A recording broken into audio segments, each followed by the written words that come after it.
Level 1. The Dancing Plague of 1518. What makes a body dance when the soul is not celebrating? In the summer of 1518, in the town of Strasbourg, part of the Holy Roman Empire, a woman stepped into the street and began to dance. No music played. No festival was called. She just danced. And she didn't stop. Not for food, not for sleep, not even for mercy. Within days, dozens had joined her. Within weeks, hundreds. They danced until their feet bled, until their legs collapsed beneath them. Some died from exhaustion, others from strokes. And yet still, more dancers arrived, as if pulled by an invisible rhythm, as if the town had been cursed by a melody only their bones could hear. Authorities were bewildered. They brought in musicians, thinking music might help dance the plague away. It only made things worse. The beat amplified the madness. What began as a single woman's strange affliction spiraled into mass hysteria, haunting ballet of involuntary motion, suffering, and death. No one knows what truly caused the dancing plague. Some believe it was ergota mold that grows on damp rye and mimics LSD. Others blame stress-induced psychosis, famine, disease, superstition all pressing down like a weight on the minds of the medieval poor. When your world is ruled by sickness and death, sometimes your body finds ways to scream. Or maybe it wasn't madness at all. Maybe it was grief in motion, a ritual of desperation when prayer stopped working, when the sky offered silence, when all they had left was movement. There's something eerily familiar in this story. How often do we too dance through our pain? Not in the streets, but in our routines. We move fast. We keep going. We fill our days with noise, motion, distraction, hoping that if we don't stop, the ache won't catch us. The dancing plague of 1518 is more than a medical mystery. It's a mirror. It reflects the invisible suffering that grows when fear is left untreated, when society silences grief, when the heart breaks, but the feet keep moving. So as you lie down tonight, in the quiet, let this ancient rhythm remind you. Sometimes, stillness is the cure. Not another step, not another dance, just breath. Level 2. Napoleon's hair was radioactive. What if the trace of your legacy could glow even in death? After Napoleon Bonaparte died in exile on the island of St. Helena in 1821, locks of his hair were snipped and kept as relics. Some were framed, some passed down through generations. But centuries later, scientists analyzing those strands made a startling discovery. His hair contained dangerously high levels of arsenic. This revelation sparked a haunting question. Was Napoleon poisoned? At the time, the official cause of death was stomach cancer. But arsenic, a tasteless, odorless poison, can mimic those very symptoms: nausea, stomach pain, gradual organ failure, and its presence in his preserved hair wasn't just slight, it was extreme. Enough to raise more than eyebrows. Historians scramble for answers. Was he assassinated in exile? Did the British, fearing his return, ensure he'd never rise again? Or was it environmental? Could the wallpaper in his damp St. Helena home, painted with Shields green, a pigment laced with arsenic, of slowly killed him? Some claim the humid air allowed the toxin to vaporize, poisoning him over years. Others say it was a slow, invisible hand, a final betrayal by the very walls that surrounded him. The mystery remains unsolved. But the real eeriness of this tale lies not just in the poison, but in the preservation. Napoleon's hair became a glowing relic of uncertainty, not metaphorically glowing, literally tainted with a deadly element, like history trying to whisper its secrets through the molecular memory of a man's remains. In many ways, we try to preserve history through objects, locks of hair, old letters, broken metals, pieces of uniforms. But what if those relics don't just tell stories? What if they carry them? What if the past holds its breath, silently leaking through the very fibers we treasure? In Napoleon's case, the story doesn't end with his last breath. His legacy still pulses with questions. His hair, once a symbol of greatness, became a forensic clue in an unsolved ghost story, a reminder that even the mightiest can fall quietly, mysteriously, with only whispers left behind. So tonight, as you close your eyes, consider this. History doesn't always fade with time. Sometimes it radiates. Sometimes it glows unnaturally. And sometimes what we think is gone still lingers, strand by strand. Sleep gently, knowing that even the powerful are not spared from the strange and silent decay of time. Level 3. Peter the Great's Head Collection. What drives a ruler to keep the severed heads of his people as trophies? Peter the Great, the towering Tsar of Russia, was a man obsessed with order, science, and progress. He wanted to pull Russia out of medieval darkness and into the bright glare of the Enlightenment. But his path to modernization was not paved in reason alone, it was soaked in blood. In his quest to civilize Russia, Peter launched sweeping reforms, brutally crushed rebellions, and demanded loyalty at any cost.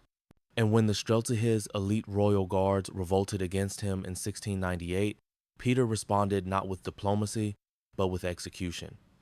Over 1,000 men were tortured and killed, many were beheaded, and Peter, fascinated by anatomy and the workings of the human body, took some of those severed heads not to bury, but to keep. He had them preserved in alcohol. Some were dissected, others displayed. It said he even kept them in his personal study.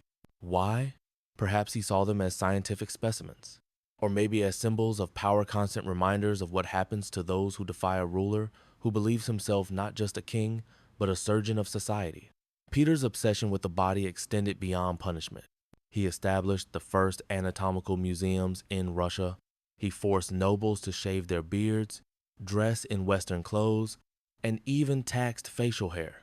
He wanted control not just over the mind of his people, but their very flesh. And yet, there's something deeply unsettling in the idea of a monarch surrounded by floating heads in jars. It blurs the line between curiosity and cruelty, between reform and terror. Imagine being a visitor to his chamber's eyes, scanning jars of silent faces. Former soldiers, former rebels, former humans, suspended in glass like forgotten thoughts. It reminds us how easily violence can be disguised as progress, how reform, in the hands of the powerful, can become a blade, and how those who rewrite the future sometimes do so using the severed pages of the past. Peter the Great is remembered as a visionary, a modernizer, a legend. But in the shadows of his legacy float faces that never blinked again. As you drift into sleep tonight, remember this. Even the brightest ambitions can cast long, cold shadows. And sometimes, what we call civilization begins in a jar. Level 4. The corpse that solved a war. Can a single dead body change the course of history? In the spring of 1943, at the height of World War II, a strange corpse washed up on the shores of Huelva, Spain. Dressed in a British military uniform, it carried a briefcase tightly chained to its wrist. Inside were top-secret documents detailing Allied plans to invade Greece and Sardinia. The Nazis intercepted them and believed every word. But the body was a decoy. The man wasn't a British officer at all. He was a homeless Welsh man who had died by suicide. His body had been carefully repurposed in a covert operation known as Operation Mincemeat. British intelligence officers dressed him, created a fake identity. Major William Martin planted false documents on him, and then dropped his body near Spanish shores, knowing German spies would find it. The deception worked. While the Nazis moved forces to defend Greece and Sardinia, the Allies invaded Sicily. The operation saved thousands of lives and turned the tide of the war in Europe, all because of one man-long dead whose body became a lie so convincing, it rewrote reality. There's something haunting in that. The idea that even in death, someone forgotten by the world became a ghost who moved armies. A body without breath, given a final mission. But the eeriest part isn't just the success of the planets, the care with which the illusion was crafted. They planted love letters in his pockets, a receipt from a London club, theater tickets, a photo of a fictional fiancé. His briefcase held the weight of lies, stitched together with tenderness. It wasn't just about fooling the enemy, it was about humanizing the illusion, right down to the smallest, sorrowful detail. It makes you wonder how many other narratives have been carefully constructed, how many truths in our world today are wrapped in such delicate, deceptive threads. How many corpses have carried messages we chose to believe? The man who died, Glendra Michael, never knew what his body would become. He died alone, unnamed. But in death, he became a secret weapon, a silent actor in history's most brutal play. So tonight, As your thoughts drift into the dark quiet, remember this. Even the most unremarkable life can leave a ripple so large, it bends history. Even a corpse can speak. Even silence can be scripted. Level 5. Victorian hair jewelry. What would it feel like to wear the dead around your neck and call it love? In the heart of the Victorian era, mourning was not a moment, it was a lifestyle. Death was familiar, even expected. Epidemics, war, and childbirth claimed lives often and early. Grief became ritual, and from that ritual came a strange, delicate art. Jewelry made from human hair. Locks of the deceased were snipped with trembling hands, then woven into intricate patterns, braids, spirals, flowers set into brooches, rings, lockets, and even framed art. These were not crude tokens of horror. They were symbols of remembrance, pieces of love worn close to the heart, literally made from the body of the lost. Queen Victoria herself, after the death of Prince Albert, wore black for 40 years. Her devotion to mourning turned grief into fashion. And soon, hair jewelry became a cultural phenomenon. Catalogs sold DIY kits. Artists specialized in weaving the impossible threads of sorrow into ornaments of devotion. But the practice carries an eerie undertone. Imagine seeing a woman in mourning, dressed in black silk, her eyes tired from tears, and around her neck, a bracelet made from her daughter's hair. Not dyed, not replicated, the real strands. The last physical connection, preserved like relics of a fallen saint. And yet, this wasn't morbid to them. It was beautiful, tender. It made death tangible. In a world where people couldn't afford photographs, a lock of hair was sometimes the only piece of someone they could keep, the only proof they ever existed. We often fear death because it erases. It takes and doesn't return. But hair does not decay easily. It endures. Even after the voice is gone, even after the hands stop holding, hair remains. There's something intimate about that, something quietly haunting. In today's world, we hide our dead. We cremate, embalm, sanitize, and seal away grief. But the Victorians wove theirs into bracelets. They carried it not only in the heart, but on the skin. So as you lay your head down tonight, ask yourself, how do we remember those we've lost? Do we hold them close or tuck them away, fearing the weight of sorrow? In the glint of Victorian hair jewelry, we see a love too strong to vanish, a mourning that refused to be invisible. And maybe, just maybe, we've forgotten how to grieve like that. Level 6. The baby cage outside apartment windows. What kind of world hangs its babies in cages outside a window? In the 1930s, a strange invention appeared in major cities like London and New York, the baby cage. A wire contraption like a small bird cage meant to hang out from apartment windows several stories above the street. And inside that cage was a baby. These weren't punishments, they were solutions. Urban families, cramped in tiny apartments with no access to yards or fresh air, were told that babies needed sunlight and clean air to grow strong. Pediatricians backed it. And so mothers would place their infants in these wire boxes, open to the sky, suspended above the sidewalk, swaying in the breeze like laundry. It's a horrifying image today. A tiny child dangling in a steel mesh basket, exposed to the wind, the noise, the pigeons, the smoke. But at the time, it was seen as progressive, as modern. The baby cage was even endorsed by the Chelsea Baby Club in London and sold in department stores. Some cages were padded and reinforced, with safety clasps and sunshades. Others were makeshift, jerry-rigged from wire fencing. And while there are no widespread reports of babies falling, the unease remains.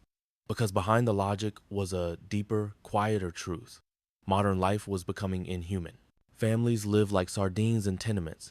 Skyscrapers swallowed the horizon, and access to something as basic as nature had to be engineered, rationed, sold. The baby cage was less about fresh air and more about adaptation, about how far we will bend to make the unnatural feel normal.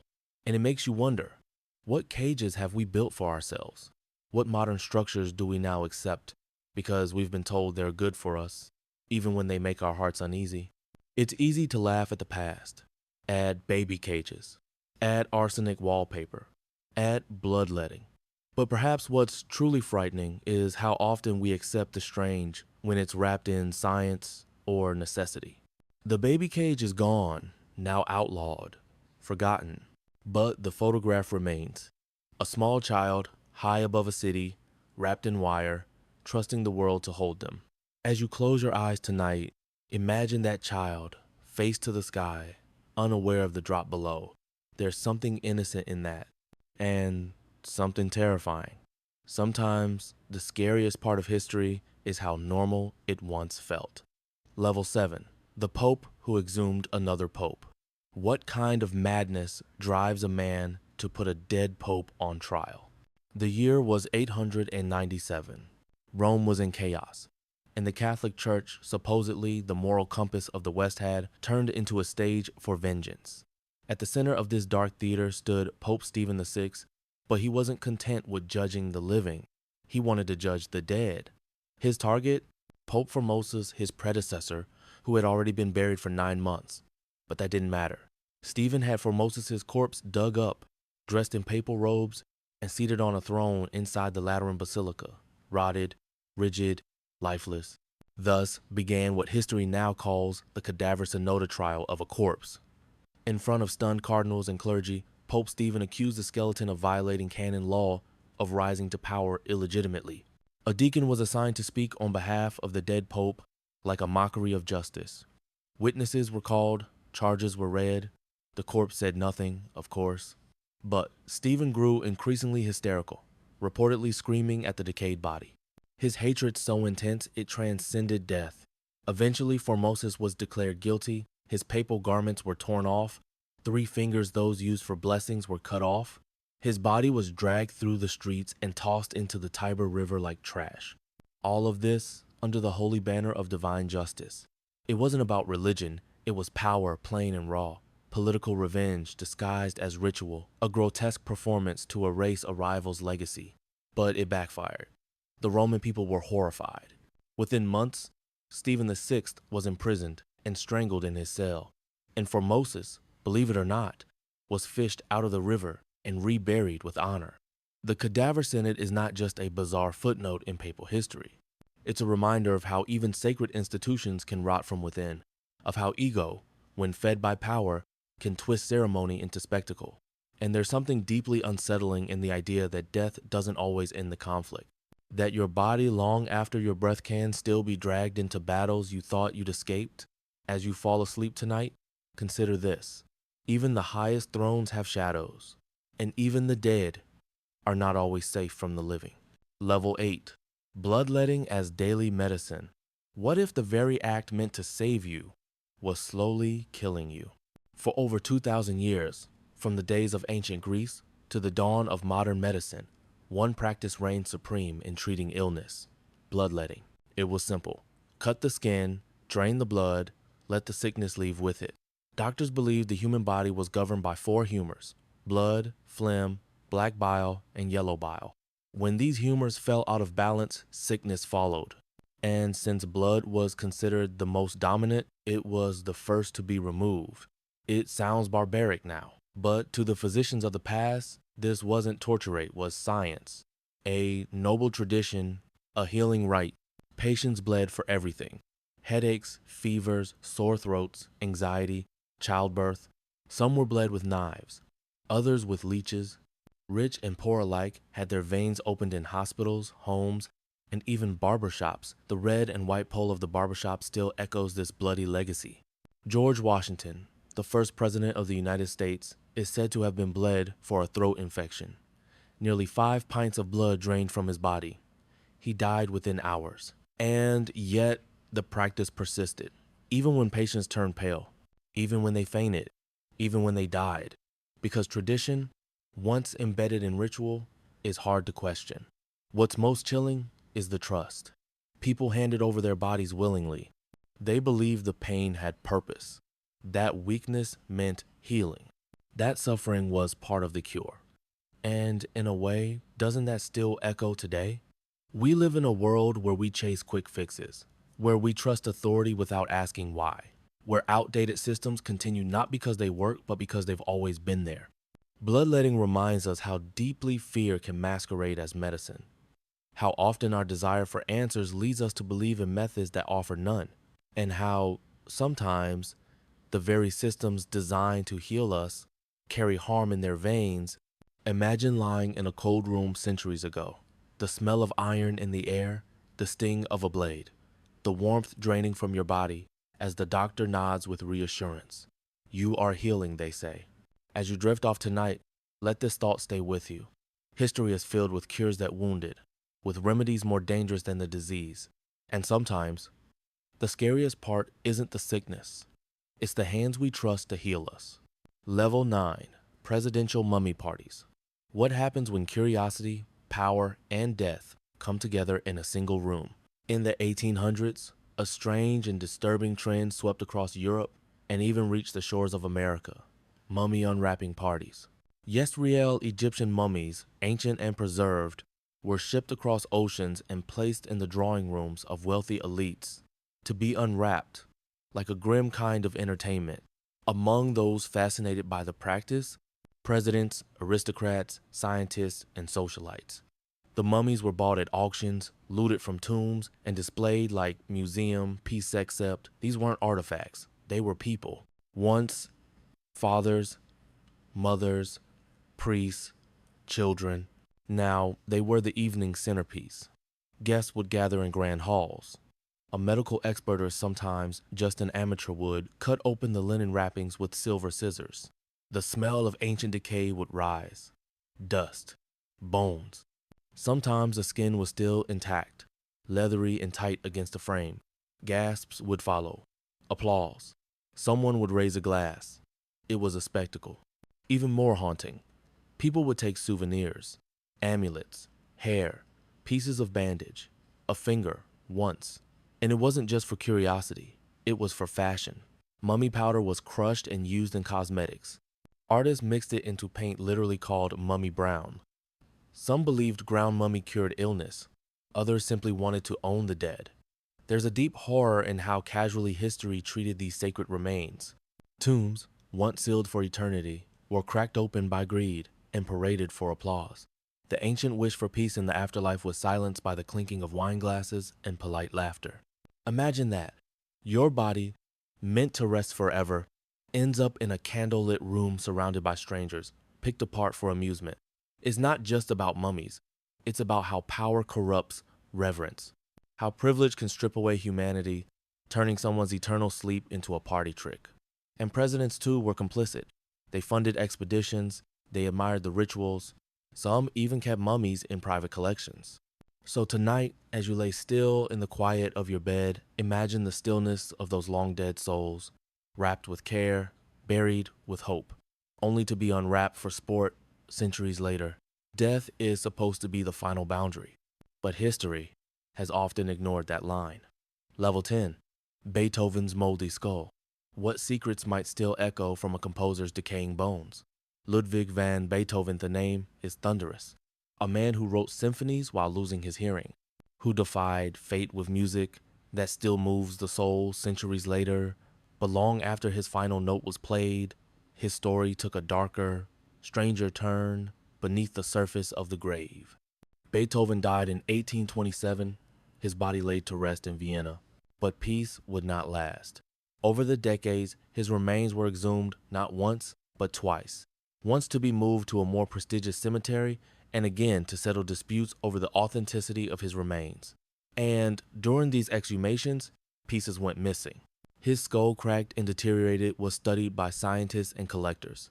Some fragments vanished entirely.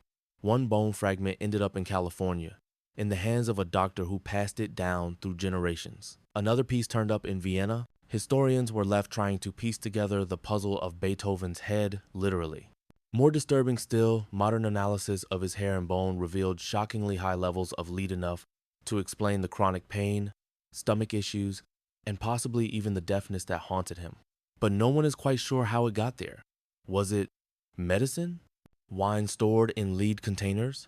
Water pipes? Or something more sinister? There are whispers, even now, of the possibility that Beethoven was slowly poisoned, unintentionally Or perhaps not. The idea lingers like a sour note at the end of a beautiful melody. A genius, sickened by the very world he composed for.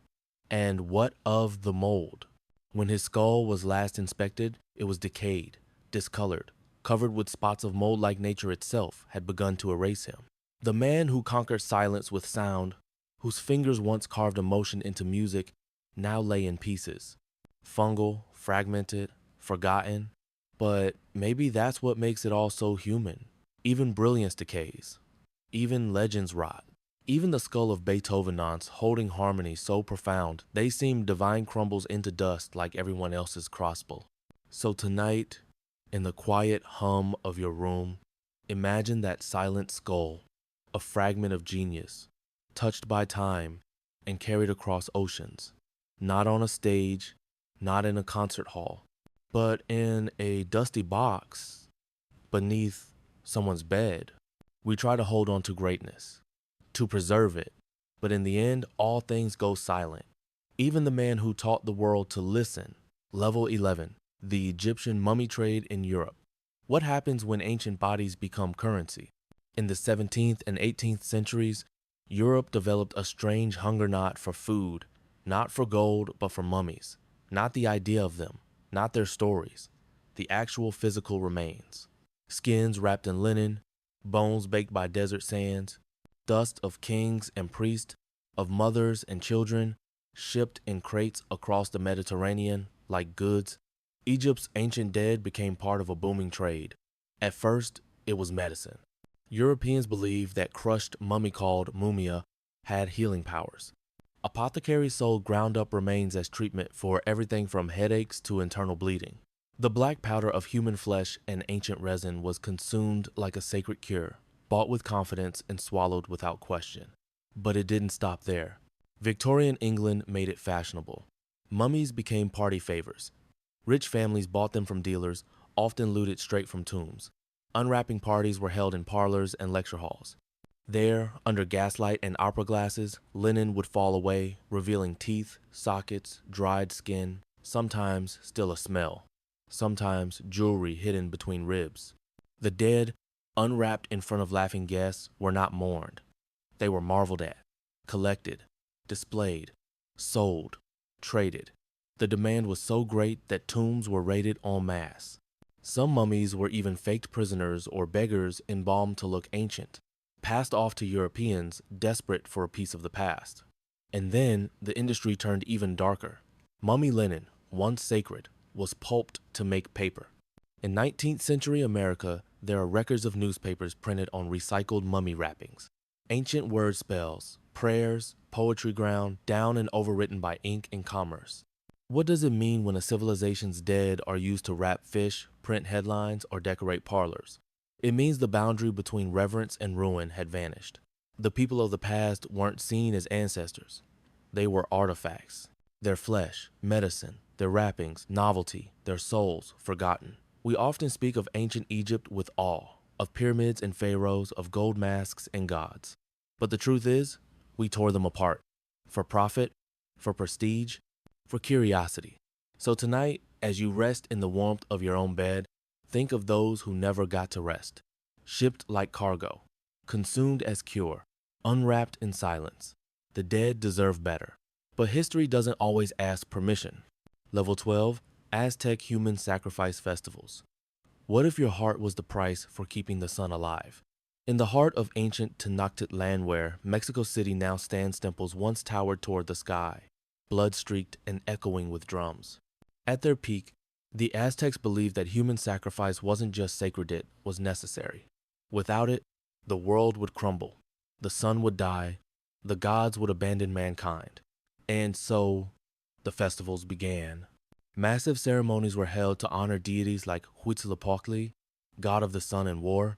Thousands of prisoners captured in battle, chosen in ritual, were led in long processions up stone steps, their faces painted, their limbs shaking with fear or trance.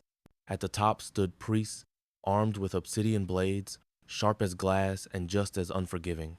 One after another, the victims were laid on stone altars, their chests sliced open, their hearts torn out still beating and held up to the sky like an offering.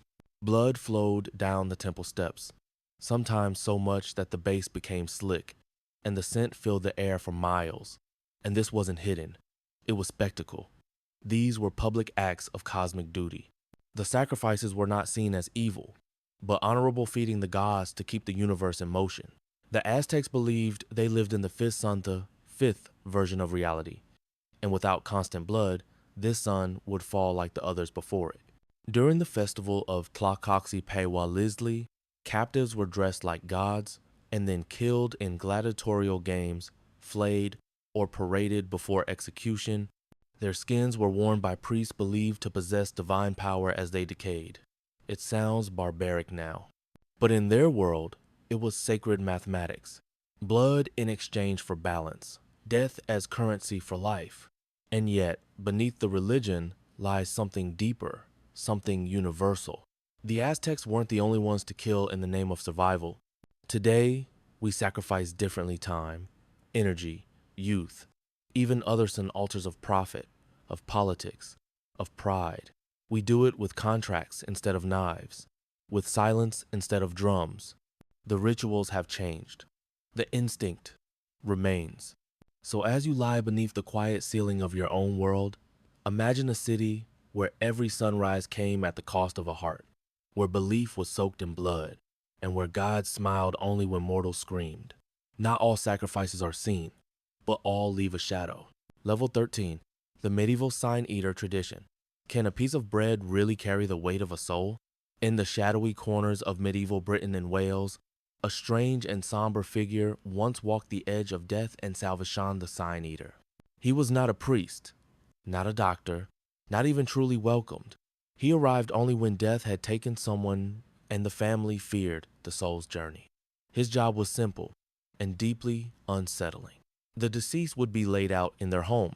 A piece of bread or cake, sometimes with a bit of ale, would be placed on the chest or face of the dead.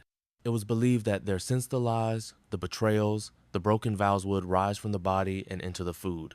And then the sign eater would eat it. He would consume the bread, drink the ale, and with that act, he was believed to take on the sins of the departed, to swallow their darkness, to carry their guilt into himself, and then he would leave. There was no ceremony, no thanks. Sign eaters were paid in pennies and scorn. Often outcasts, poor, shunned by both church and village, they lived on the edge of society, spiritually contaminated, yet needed. Hated for what they were, but called when no priest would come. To eat sin was to become a living landfill of humanity's failings. One man carrying the invisible weight of many. Some say the tradition arose from a fear of purgatory, that in the absence of proper last rites, a sign eater was the final chance to buy forgiveness. Others believe it was an echo of older pagan rituals, a way of transferring energy from the dead to the living. But whatever its origin, the image remains. A stranger kneeling beside your body, chewing your sins into silence. It's haunting and strangely tender, because in a way, the sign eater bore the unbearable. He took on what others couldn't face, not for glory, not for God, but for a few coins and the hope that maybe, just maybe, someone else could find peace. Today, we don't place bread on the dead, but we still pass our guilt to others. We still outsource pain, we bury secrets, we hire silence, we carry things we never asked to hold. And somewhere, perhaps, we're all sign eaters now. As you drift toward sleep, think of that quiet figure, hunched beside the dead, devouring sorrow one bite at a time. Because some ghosts are carried in the belly, not the heart. Level 14, Japanese funeral dolls. What if your final companion had glass eyes and a stitched smile? In Japanese culture, dolls are more than playthings. They are vessels of memory, of spirit, of silence, and sometimes of grief. Among the lesser-known traditions of Japanese funerary practice lies a hauntingly delicate ritual, placing dolls with the dead, not just as decoration, but as companions, as guardians, as stand-ins for those left behind. Some of these dolls were Hina dolls, part of traditional displays meant to protect young girls from misfortune. Others were lovingly hand-sewn by mothers, sisters, or wives' dolls with hand-painted faces, carefully dressed, laid gently into the coffin alongside the departed. Why? Because in some traditions, dolls are thought to hold fragments of the soul, and in death, they can serve as guides, as proxies, as protectors in the next world. A way to say, you will not go alone, but there is something eerie about it. The idea of a lifeless face watching silently from within a casket, a doll with fixed eyes placed on the chest of someone who once breathed, laughed, wept. In some cases, families even performed Ningyo Kuyoa ceremonial burning or burial of dolls that were too old, too loved, or too alive to simply throw away. Because to discard a doll like trash was considered disrespectful, dangerous even, as if the doll might carry resentment, as if it might remember. In Japanese folklore, there are stories of dolls that blink, that move, that weep at night, not out of horror, but sorrow. Dolls made sacred through years of affection, dolls treated like family. And so, placing one beside the dead was more than symbolism. It was trust, a spiritual contract. You go beyond, and this doll goes with you. But it also reveals something tender, our deep need to hold on, to leave a part of ourselves with the departed, to create a soft echo of presence in a place where breath has vanished. Imagine that now. A young girl, lost too soon, buried in a kimono, with her favorite doll curled beside her. Two silent figures, one fading, one watching. Not every haunting is cruel. Some are just unwilling to say goodbye. As you lie in stillness tonight, think of those tiny guardians stitched from cloth and love, and wonder, if you had to leave tomorrow, what object would you want beside you? Sometimes, the quietest things carry the loudest echoes. Level 15, the corpse brides of India. What kind of love story ends at the altar before it ever begins? In some remote regions of India, a strange and deeply unsettling ritual has quietly existed for generations marrying the dead. Specifically, young girls who died before their weddings are sometimes given full bridal ceremonies dressed in red saris, adorned with bangles, faces painted, bodies prepared, and then married to another corpse, or to a tree, or, in some cases, symbolically to the gods. These are the corpse brides. The belief behind this practice stems from cultural ideas of karma, purity, and reincarnation.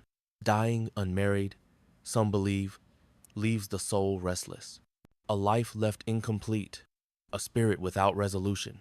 So, the family arranges a symbolic wedding, either with another recently deceased person or with a spiritual entity to grant peace to the departed and closure to the living. The wedding is performed like any other, hymns sung, incense burned, rituals chanted. The only difference is the silence of the bride. She does not speak her vows, and yet the room fills with hope and heartbreak all the same. Sometimes these weddings are even held posthumously between two people who were once engaged before a tragedy struck. The community comes together to honor their love, even if only in memory. But there's another side to this. In some regions, if a young man dies before marriage, a living woman may be forced to marry his corpse, usually a younger girl from a poorer family. She becomes a widow at the start of her life, barred from marrying again, condemned to a life of mourning for someone she never truly knew, a ghost husband, a ghost life. And in that, the ritual becomes not just spiritual, but political, a way to preserve family status, dowries, property rights, a tradition cloaked in faith but carrying chains. Still, the image remains. A young girl dressed in red silk, flowers in her hair, walking toward an empty altar, surrounded by candles, by whispers, by the absence of breath. Not every haunting walks with chains. Some wear wedding veils. As you rest tonight, think of the love stories that never had a chance to begin, of traditions born from grief, from belief, from fear, of how far the living will go to bring comfort to the dead, even if it means breaking a life in half. Sometimes, the most terrifying ceremonies are the ones carried out in silence. Level 16, Viking Blood Eagles. What kind of mind invents a death so brutal it becomes legend? In the cold, storm-swept world of the Vikings, where honor was won with blood and names were carved into the bones of enemies, there existed a punishment, so grotesquezo, unforgettably echoes in whispers even today. It was called the Blood Eagle. According to the sagas, when a man betrayed the Norse gods or his king, he was given this fate. The victim would be captured, stripped, and placed on their knees or stomach. Then, with a ritual blade, the executioner would slice open the back. Each rib would be carefully severed from the spine, pulled outward like wings. The lungs were then dragged through the wounds and placed on the shoulders, flapping in the cold air like broken feathers. Alive, aware, until silence finally came. Some say salt was rubbed into the wounds to prevent bleeding out too soon. Others claim it was performed while sacred poems were recited, as if the brutality was a holy act. And yet, no one is certain if it ever truly happened. Historians argue. Some say the Blood Eagle was reala, ceremonial punishment for high treason. Others say it was metaphor, misinterpretation, or myth. A Viking symbol of vengeance, not an actual method of death. But perhaps what's most haunting isn't whether it happened, but that someone imagined it. That in the ancient mind, this was justice. That to dishonor the tribe or the gods was to lose not just your life, but your body, your form, your very humanity. It wasn't enough to kill. The execution had to transform you into a warning, into a monument to betrayal. And perhaps, deep down, we still carry echoes of that thinking. We may not carve open bodies today, but we do destroy reputations. We shame in public. We broadcast downfall. We make examples. We peel back a person's past and display it for the world. In digital age or Viking age, punishment still loves an audience. Imagine it now. The wind howling through the fjord, the sky gray and low, a body raised on a rock, broken into wings. A song is sung, not of mercy, but of memory. As you drift into sleep, consider this. Cruelty, once believed to be justice, lives on not just in wounds, but in stories. In every dark corner of history where pain was called honor, and some legends refuse to die. Level 17. Baby farming in Victorian London. What happens when poverty and desperation turn life itself into a commodity? In the soot-choked streets of Victorian London, where alleyways reeked of smoke and sickness, a chilling industry began to take root: baby farming. It sounds innocent, even nurturing, but it was anything but. In an era before reliable contraception or legal abortion, unwanted pregnancies were common. Women, especially poor, unmarried women, faced unbearable shame. The workhouses were brutal, families disowned them, and options were few. So they turned to newspaper ads, quiet arrangements, women who promised to care for your child for a fee. These were the baby farmers. For a lump sum, they would take in newborns, promise to raise them, feed them, clothe them, give them a better life. Desperate mothers, with no choices left, handed over their babies wrapped in blankets, kissed with tear sand, walked away.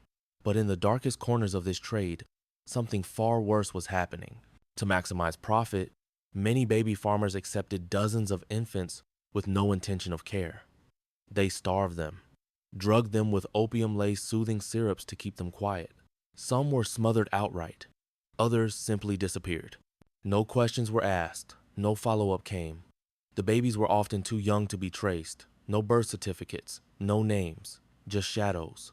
The most notorious of them all was Amelia Diarra, midwife turned murderer. Over the course of 30 years, she is believed to have killed over 200 infants. She'd take the money, strangle the child with white tape, and dump the bodies in the Thames. She was eventually caught when one of the tiny corpses floated to the surface, still wearing the tape around its neck. Her final words before execution? "I have nothing to say." The horror of baby farming wasn't just in the deaths, it was in the cold efficiency. The paperwork, the systems, the way life was reduced to cost and convenience, and how easily society looked away. Today, we like to think we're better, but in every system that fails children, in every bureaucratic machine that loses the most vulnerable, the shadow of baby farming lingers. So tonight, as you pull your blanket close, remember those who never made it past their first breath, who were born into a world that saw them not as humans, but as burdens. Some ghosts don't cry in the night. They were never given the chance. Level 18. The Screaming Skulls of England. What if a skull could scream not with sound, but with curse? Scattered across the English countryside, tucked in creaky manor houses and ancient farmsteads, there are stories of screaming skull-human remains that refuse to be moved, silenced, or buried. Their mouths are still, their sockets hollow, and yet they are said to howl, not with voice, but with consequence. One of the most famous belongs to Bettiscombe Manor in Dorset. Legend tells of a West Indian slave brought to England by the Penny family in the 18th century. On his deathbed, he made a final plea: "Take me home to my people." But instead of returning his body to his native land, they buried him in the churchyard nearby. And that's when it began.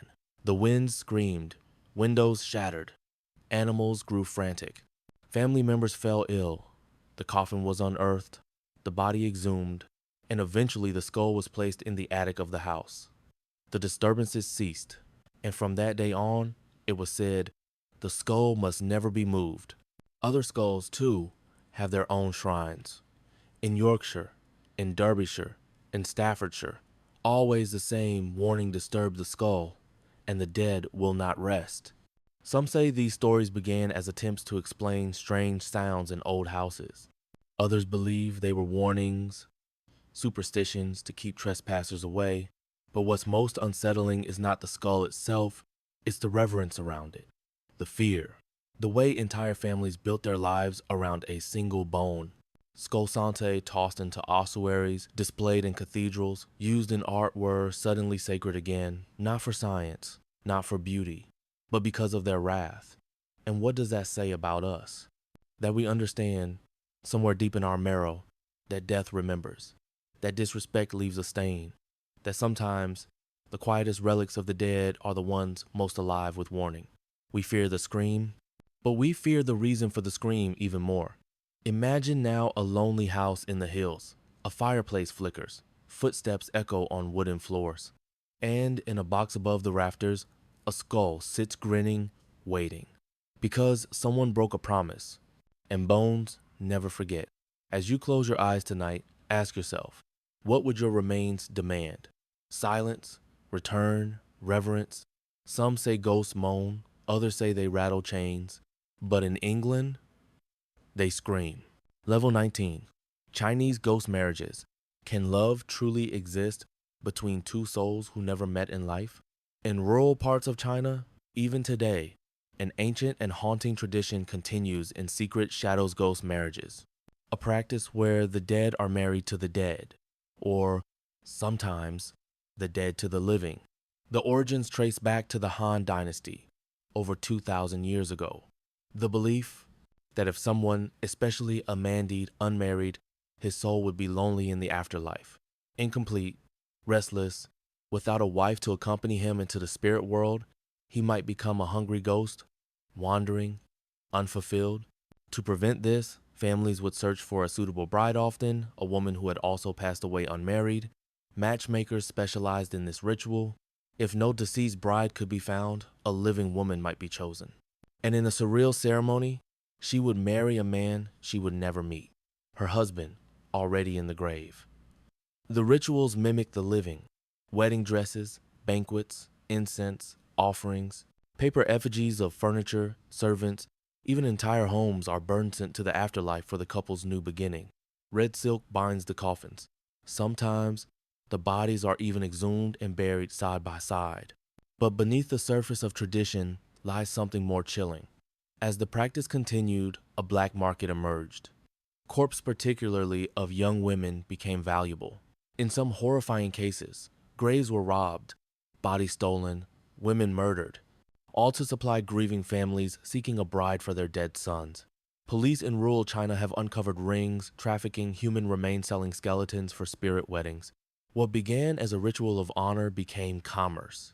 And under the guise of tradition, silence settled over crimes that echoed far beyond the grave. Yet for many, ghost marriages are still acts of love. Grieving parents, hoping to complete their child's story, siblings, wanting peace for restless souls, an attempt to make whole what was lost too soon. But love, when forced upon the dead, leaves questions behind. Do the spirits consent? Do they feel companionship or confinement? Imagine standing in a red-lit room, incense swirling, two portraits of the deceased placed on an altar, garlands draped over empty chairs. Somewhere, a fire burns paper into ash homes meant for souls that never truly met. As you rest tonight, remember, not all marriages begin with vows. Some begin with silence, some with smoke, some with a name whispered into the dark. Level 20. The witch bottles buried in walls. What would drive someone to hide their fears behind bricks and glass? Across England, especially in old homes and cottages built between the 16th and 18th centuries, a strange object is often discovered hidden behind walls, under hearths, or beneath floorboards. A small, sealed bottle, black glass, sometimes stoneware, dusty, harmless at first glance. But what's inside tells another story. These are witch bottle show-made traps for dark magic, and their contents are chilling. Human urine, fingernail clippings, hair, pins, nails, bits of bone, sometimes red thread, sometimes blood, always sealed, always secret. They weren't curses, they were defenses. In an age when people believed witches could curse you with a glance, steal your breath at night, or sour your milk with a whispered word, the witch bottle was protection, a spell of desperation. The logic was strange but rooted in real fear. If a bottle contained a person's bodily essence and sharp objects, it would confuse or injure the witch spiritually. Her curse would turn back upon her. She would feel the pins. She would suffer. She would stop. The bottle was then hidden buried near the home's entrance, hearth, or bed, out of sight, out of mind, until, perhaps, centuries later, it was found again. And when it is found, things get eerie. Construction workers report sudden nausea. Homeowners describe strange dreams. Accidents follow. Pets grow anxious. Tools break. Even skeptics often choose to rebury the bottle, just in case. Because fear, once sealed, doesn't die, it lingers. What makes witch bottles so unnerving isn't just their appearance, it's their intent. Someone long ago felt so watched, so vulnerable, that they bottled up their very being to hide from harm. It speaks to the paranoia of the time when illness, crop failure, or death was often blamed not on nature or chance, but on someone nearby.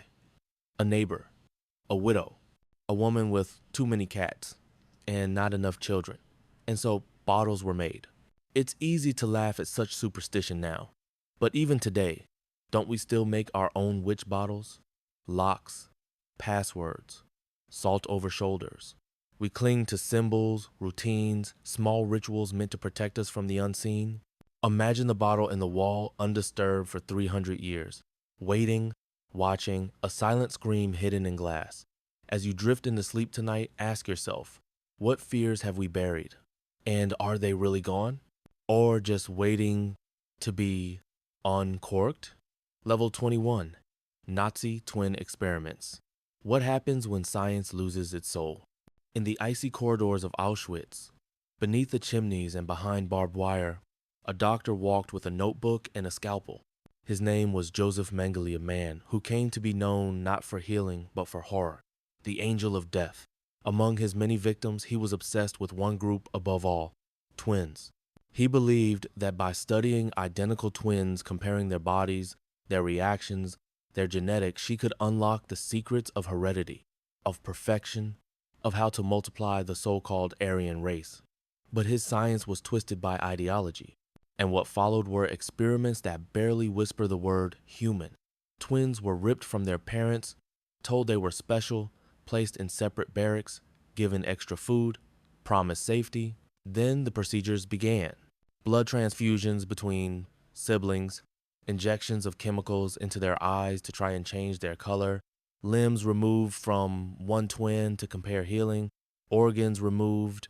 Sometimes one twin was killed so the other could be dissected side by side, two bodies. One living, one dead, measured, weighed, sliced. Children, many no older than 5. They called him Uncle Mengele, Some even smiled at him until they saw the table. The worst part? The twins didn't know. At first they thought they were lucky, chosen, blessed, but they were not chosen to live. They were chosen to be used. Out of around 1,500 pairs of twins, fewer than 200 survived. Today, survivor stories tell of the pain, the confusion, the betrayal, but also the strength of sibling love, the way they clung to each other in the dark, held hands during experiments, whispered stories to keep the fear away. And what Mengele never understood, what all tyrants forget, is that the human spirit cannot be measured in centimeters. It cannot be coded into charts or perfected through cruelty. The twins he tried to break in many ways outlived him. They told the truth. They bore witness. They reminded the world that science without ethics is not brilliance, it's brutality. So tonight, as you lie still in your own skin, your own body, think of those children matched at birth, divided by terror, remembered in silence. Not every experiment seeks discovery. Some seek control, and some wounds don't scar on the surface.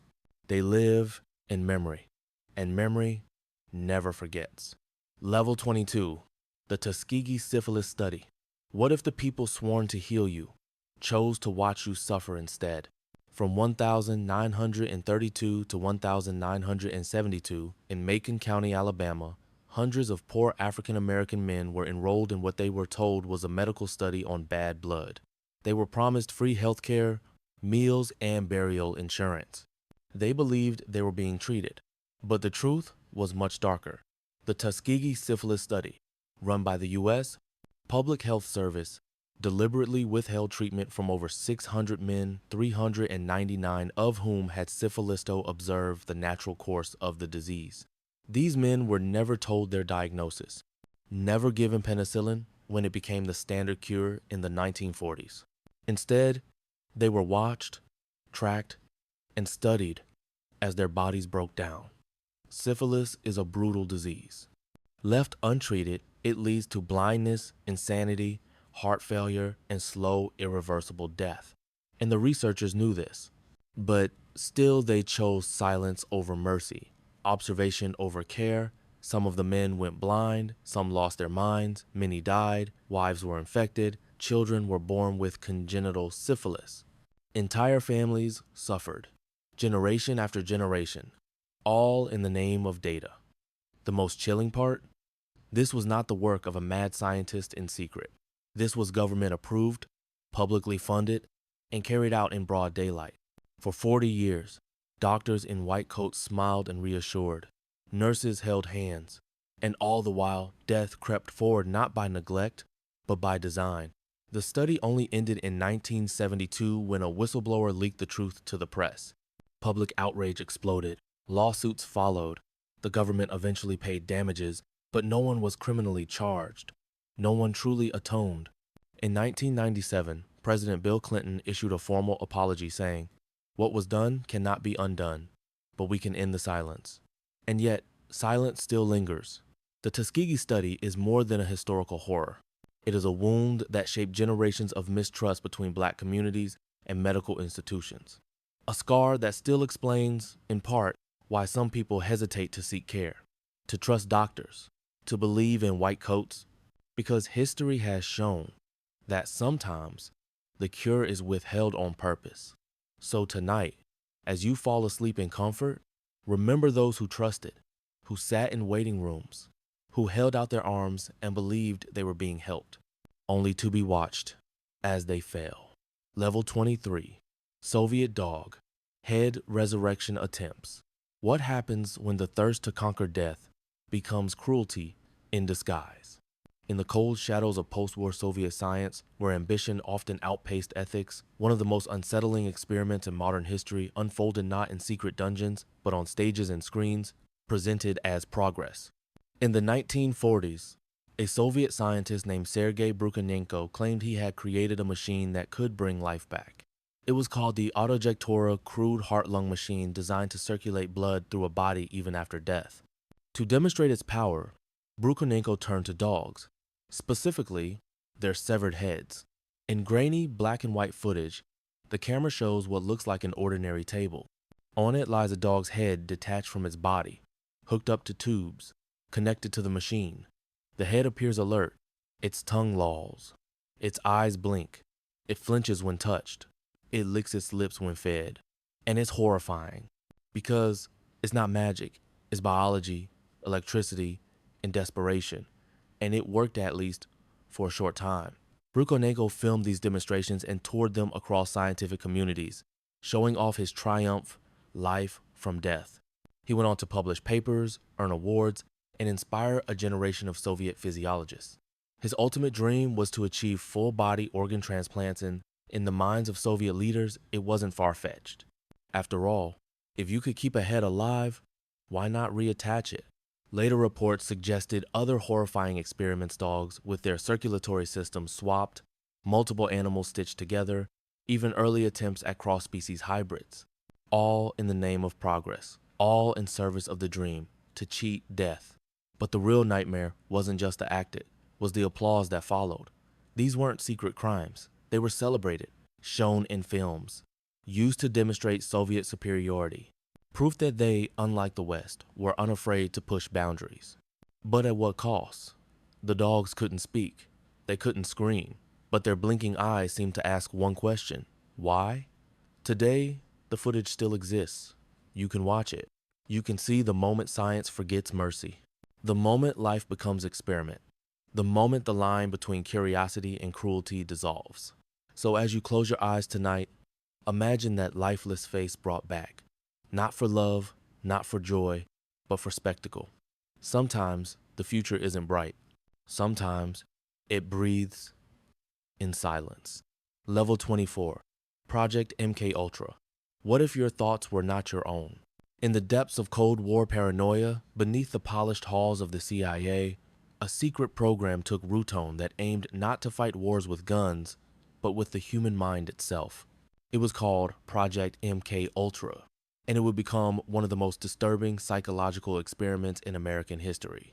Its mission? Mind control.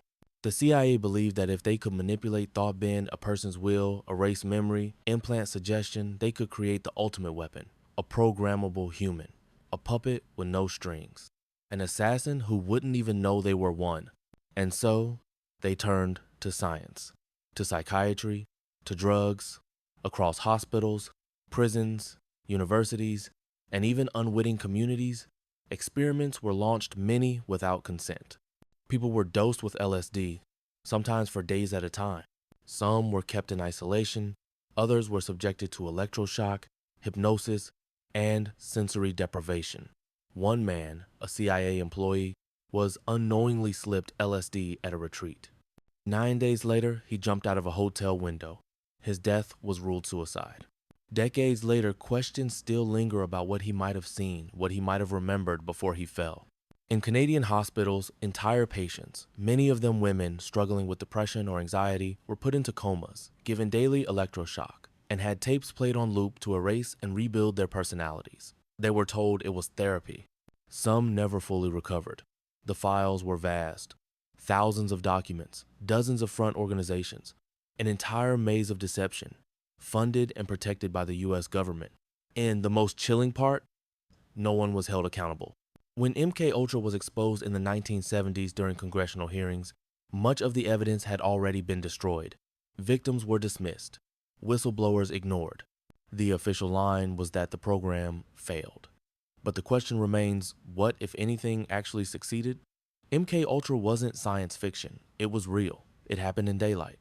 And it preyed on the most vulnerable minds in pursuit of a goal that still echoes today: control. Today, we speak freely of privacy, autonomy, and freedom. But behind every camera, every algorithm, every suggestion, the ghost of MK Ultra lingers.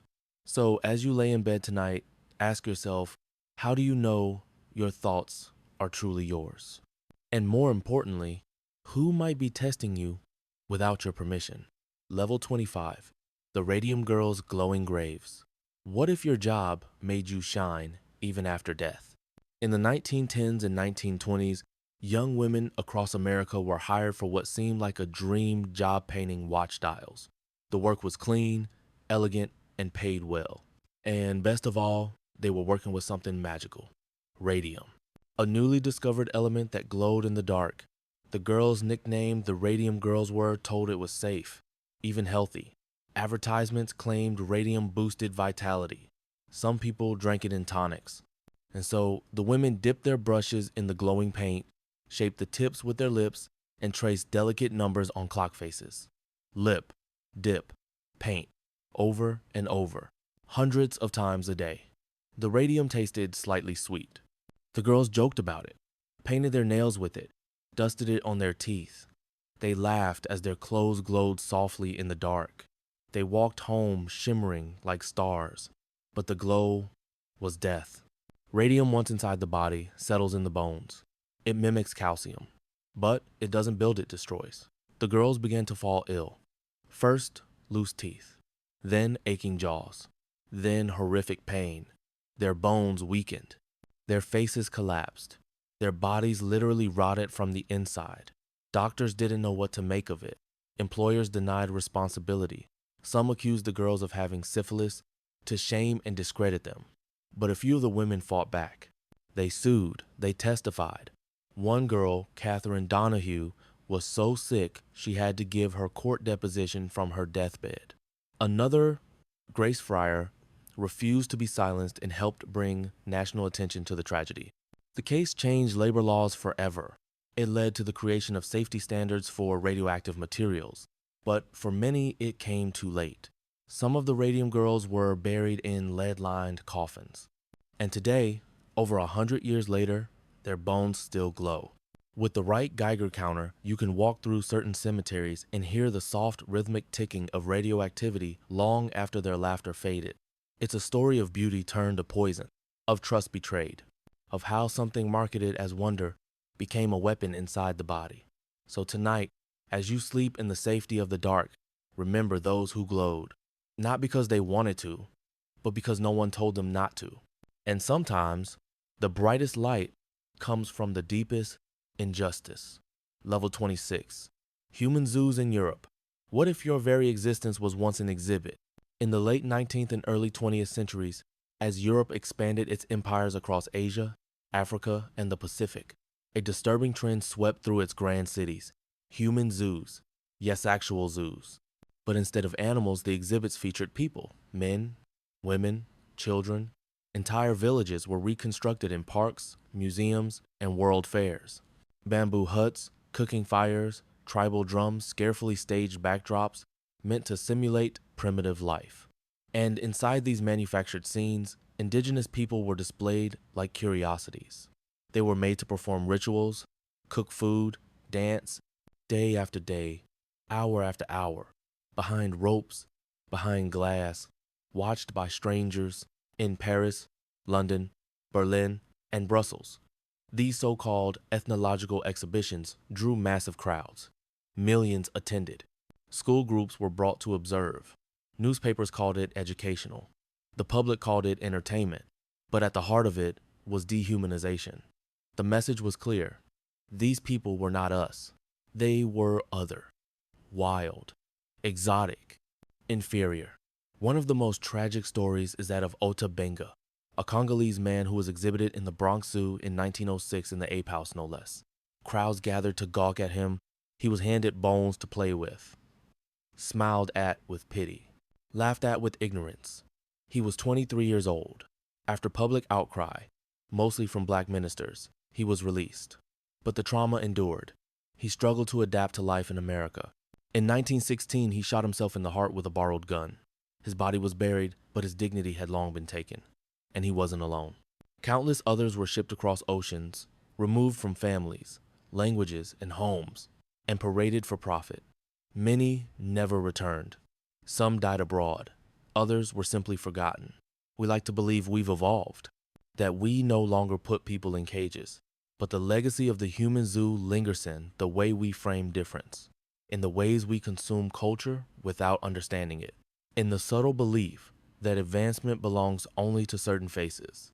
As you rest tonight, imagine standing behind a rope, watching someone smile at your life as if it were a display, as if your breath was a performance, as if your identity was not quite human.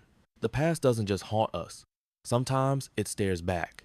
Level 27. Electroshock on orphans. What happens when the powerless are handed over to science? In the shadows of medical history, buried beneath hospital walls and university archives, lies a truth that few want to remember. Orphan children, already stripped of family and safety, were once used as test subjects, not for new toys, not for education, but for electroshock experiments. In the 1940s and 50s, as psychiatry surged toward a future of machines and electricity, electroconvulsive therapy, or ECT, was hailed as revolutionary. But the line between therapy and experimentation often blurred, especially when the subjects had no guardians, no one to speak for them, no one to say no. In institutions across North America and Europe, children deemed mentally ill, slow, or simply unwanted were subjected to repeated electric shocks. Some had behavioral issues. Others were completely healthy. Their only crime? Having no one to protect them. Strapped to tables. Electrodes placed on temples. Currents passed through growing brains. Again and again. In some cases, these sessions were recorded. Files described children shaking, seizing, forgetting their names. Some were praised for becoming more obedient after treatment. But what really happened was trauma, memory loss, speech problems, lifelong fear. Some children were shocked hundreds of times before they were even teenagers. They never gave consent. They were never told why. And decades later, many of these survivors came forward. They spoke of the machines, the wires, the cold hands, the silence that followed, and no one believed them because science had moved on, because records were lost, because who listens to the voices of those discarded by history? Governments and hospitals offered quiet apologies. Some researchers claimed it was of its time. But even that doesn't undo the horror of a child watching the door open each morning, knowing what's coming, and knowing they can't stop it. What's haunting isn't just that it happened, it's how easily it happened. Orphans, forgotten, rebranded as blank slates for progress. Little minds, fried for the sake of understanding how the brain breaks. We like to believe that science is always ethical, always noble. But the story of electroshock on orphans reminds us that curiosity without compassion is cruelty dressed in a lab coat. So tonight, as you rest in warmth and safety, think of those children, alone, shivering, glowing with static. Because sometimes, the smallest screams echo the loudest when no one was listening. Level 28. Ice pick lobotomies. What if your mind could be silenced with a single stab behind the eye? In the mid-20th century, long before antidepressants or modern psychiatry, mental illness was something feared, hidden, and fixed with cold steel. One of the darkest chapters of medical history began with a promise to calm the storm inside the mind. And the tool? A household ice pick. This was the age of the lobotomy, and its most infamous champion was Dr. Walter Freeman. Freeman wasn't a surgeon. He was a neurologist. But he wanted to cure mental illness quickly and cheaply. And he believed he'd found the answer in a brutal procedure. Insert a long, thin instrument just above the eyeball, through the eye socket, and into the frontal lobe of the brain. With a small hammer, the pick was tapped in. Then wiggle like stirring a drink to sever the connections that controlled emotion, personality, and behavior. No anesthesia, no precision, just pressure and silence. It became known as the transorbital lobotomy, and Freeman performed over 4,000 of them, some in his van, which he cheerfully called the lobotomobile. He traveled from asylum to asylum, operating on the institutionalized, the depressed, the anxious, the inconvenient, teenagers, veterans, housewives, even a 12-year-old girl. One of the most famous cases was Rosemary Kennedy's sister to President John F. Kennedy. She was lobotomized at just 23, after showing signs of mood swings and disobedience. The procedure left her permanently disabled, unable to speak clearly for the rest of her life. At first, Freeman was celebrated.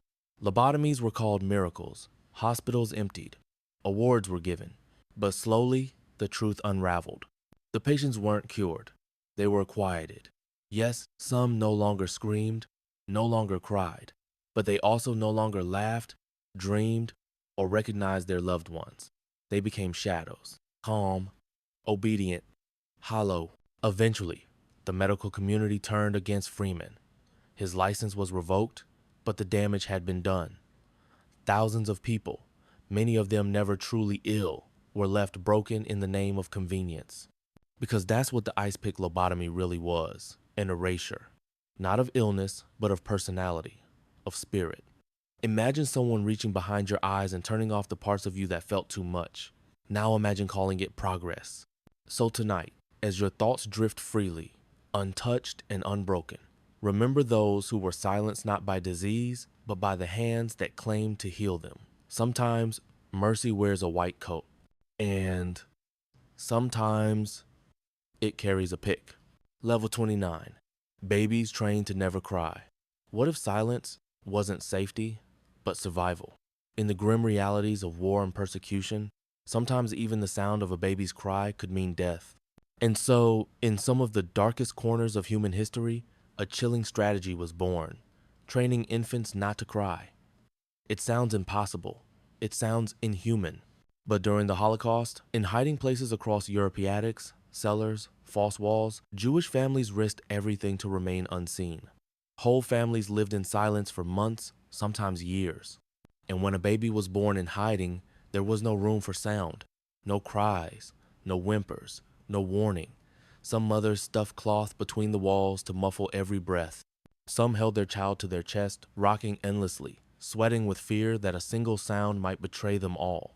In some desperate places, babies were placed in boxes with air holosound-proofed cradles of survival. The goal was heartbreaking. Teach the baby, as early as possible, not to cry. Some succeeded. Others didn't survive long enough to learn. But this kind of conditioning didn't only happen in wartime. In early 20th century orphanages, particularly in Eastern Europe and post-war America, institutions began adopting rigid no-comfort policies. Infants were left to self-soothe. Crying was considered manipulation. Nurses were told not to pick them up, feed them on schedule, ignore everything else. Rooms filled with rows of cribs, dozens of babies, and silence. Not because they were content, but because they had learned that no one would come. Over time, these infants stopped crying. Their brains, still developing, absorbed the lesson. The world does not respond. Emotional numbness, attachment disorders, developmental delays, all stemming from that early silence. To an untrained eye, these babies looked obedient, calm, easy. But the silence wasn't peace. It was despair. We often think of a baby's cry as something irritating, something to hush. But crying is the first language of the human soul. It is need. It is life announcing itself. To be trained out of that is to be trained out of trust. So tonight, as your world falls quiet and safe, remember those infants born into danger, who never learned to call for help, who never expected anyone to come. Not every ghost walks. Some lie still in cribs that no longer rock, and some haunt us with what they never had the chance to say. Level 30, Operation Midnight Climax. What happens when the government turns bedrooms into laboratories? In the 1950s and 60s, buried within the shadows of Project MKUltra, the CIA launched a bizarre and deeply disturbing sub-program mode that combined espionage, sex, drugs, and manipulation. It was called Operation Midnight Climax. On the surface, it sounded like a spy thriller gone off script, but it was all real. The CIA secretly rented apartments in San Francisco and New York, turning them into fully furnished safe houses. Behind one-way mirrors, agents sat with tape recorders, clipboards, and drinks in hand. These weren't interrogation rooms, they looked more like seedy bachelor pads. But they were built for experiments. The agency hired sex workers not to arrest, but to recruit. Their job? Bring unsuspecting men to these safe houses. Once inside, the men were dosed with LSD without their knowledge or consent observed. The goal?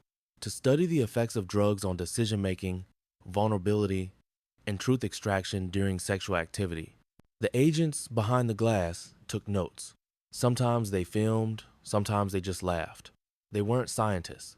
They were voyeurs with badges. The logic was twisted. They believed if they could control a person's mind under extreme pleasure or paranoia, they could weaponize human behavior. It was psychological warfare, served with a drink. But the ethics? Shattered. No one knows exactly how many people were involved. Most never realized they were part of a government experiment. Some may have gone mad, some may have died. Others likely never connected their confusion to a room with red curtains and a glass of wine. The man who oversaw it all? George White, a narcotics officer turned CIA asset. In his own words, he admitted, "Where else could a red-blooded American lie, kill, cheat, steal, rape, and pillage with the sanction and blessing of the All-Highest?"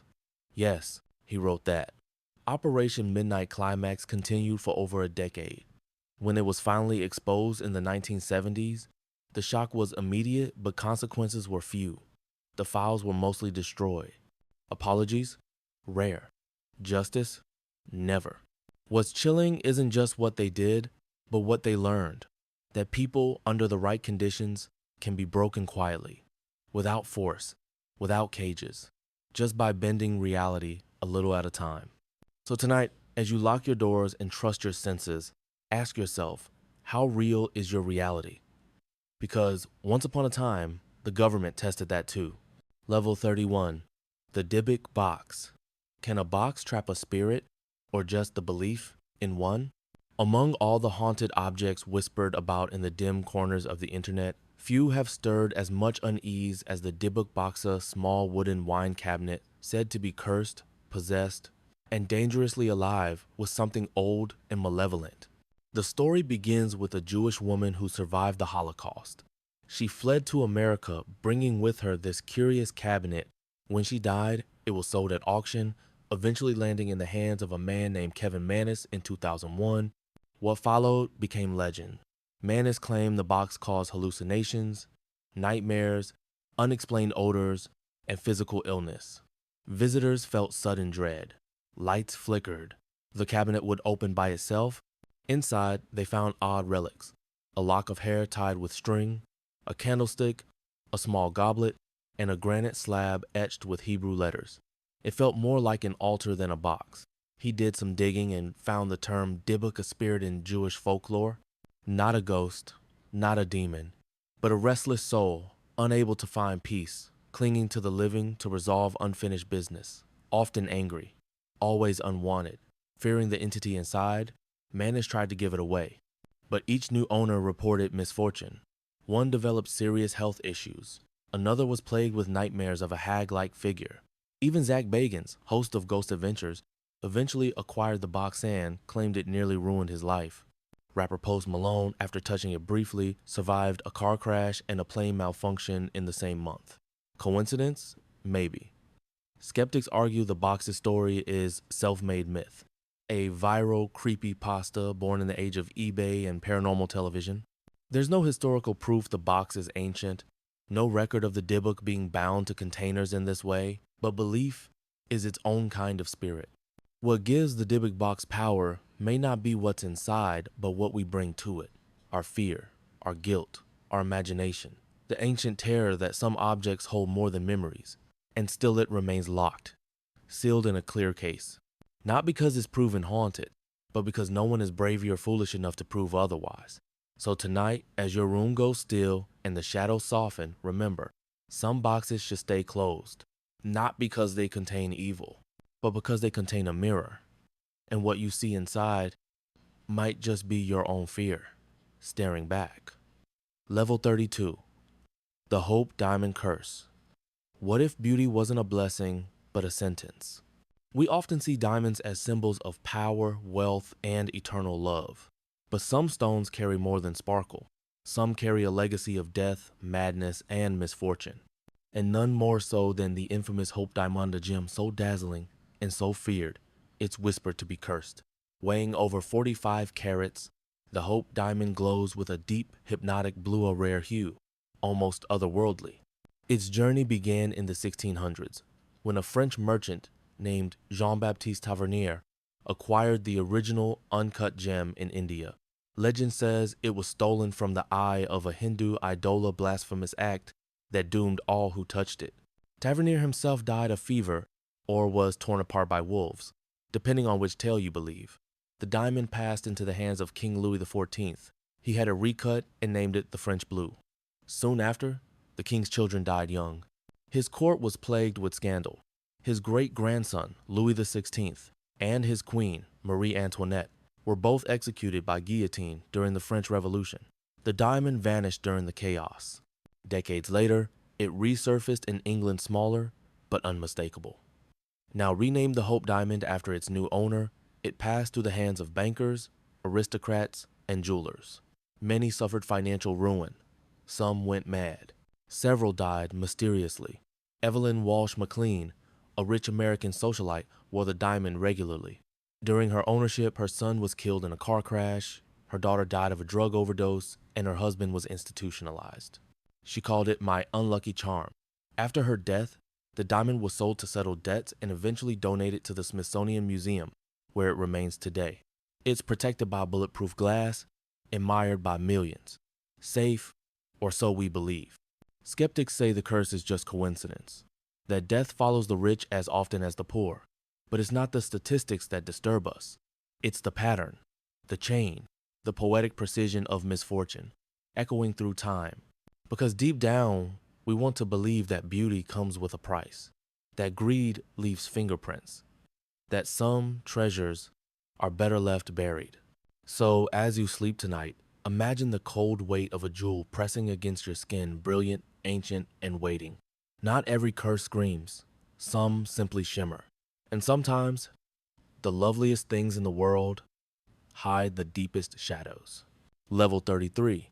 The chair that kills, can a piece of furniture hold a grudge? In the quiet village of Thirsk, North Yorkshire, there sits well, doesn't sight an object so feared it's now nailed high on a wall, out of reach, out of touch, because legend has it that anyone who sits in it dies. They call it the chair of death, or more chillingly, Busby's stoop chair. The story begins in the late 1600s with a man named Thomas Busby, a petty criminal, drunkard, and eventual murderer. He lived with his wife in an inn near the gallows. After a bitter argument with his father-in-law, Daniel Audie, Busby killed him reportedly with a hammer and hid the body. He was soon caught, tried, and sentenced to die. On the way to the gallows, legend says Busby cursed the chair in which he had often sat cursed it, so that anyone who dared sit in it would meet an untimely death. The curse began slowly. Years passed. The chair remained at the inn, now nicknamed Busby's Stoop Inn. Patrons who mocked the legend and sat in the chair died in car accidents, construction mishaps, heart attacks, and sudden illness just hours later. RAF pilots stationed nearby during WWII made it a test of bravery. Several never returned from their missions. Reports began piling up. Mechanics, roofers, cleaners, young men and older skeptics alike. One sat down to rest. He crashed his truck the same day. Another sat on a dare. He died falling into a ditch. Eventually, the pub's owners had enough. They donated the chair to the Thirsk Museum with one request: never let anyone sit in it again. Today, the chair hangs high on the wall, suspended with metal brackets, not because it's valuable, but because it's dangerous. No one is allowed to touch it, not because of proof, but because of the pattern. Skeptics say it's all coincidence. A plain old chair given legend by time and tragedy. Historians argue the chair may not even be old enough to belong to Busby's era, but still, it hangs. And no one volunteers to sit. Because we understand, even now, that objects carry memory, that places absorb energy, that when a man speaks a curse with his dying breath, the wood beneath him just might listen. So tonight, as you settle into your own chair, feel its stillness, its silence, and remember, some things weren't built to hold us. Some things never forget who died in them. Level 34, the cursed tomb of Tutankhamun. What price do we pay for disturbing the dead? In 1922, British archaeologist Howard Carter uncovered the burial chamber of Tutankhamun, a young pharaoh buried over 3,000 years ago in the Valley of the Kings. Unlike many tombs before it, this one was nearly intact, gold glinting in the shadows, ancient symbols etched deep into the walls, and untouched treasures sealed away for eternity. It was one of the greatest archaeological discoveries of all time. But shortly after the tomb was opened, people began to die. The first was Lord Carnarvon, the wealthy patron who had funded the expedition. Just months after the tomb's opening, he died from an infected mosquito bite, strangely located on the same spot as a wound on the pharaoh's cheek. At the moment of his death, Cairo reportedly plunged into darkness from a power outage. Back in England, his dog let out a sudden, eerie howling, collapsed dead. Next came a wave of deaths. George J. Gould, who visited the tomb, died of fever. Radiologist Archibald Reed fell ill and passed before even examining the mummy. A member of Carter's team, Arthur Mace, died mysteriously. Others followed, dozens in all, including archaeologists, financial backers, and museum staff. The press called it the Curse of the Pharaohs. On the entrance to the tomb, they noted an inscription allegedly read, "Death shall come on swift wings to him who disturbs the king's peace." Skeptics argue the curse was media sensationalism, a clever way to sell newspapers and make the find even more legendary. Many of those who worked in the tomb lived long lives. Howard Carter himself died peacefully over 15 years later, but that didn't stop the fear, because something about Tutankhamun's tomb felt different.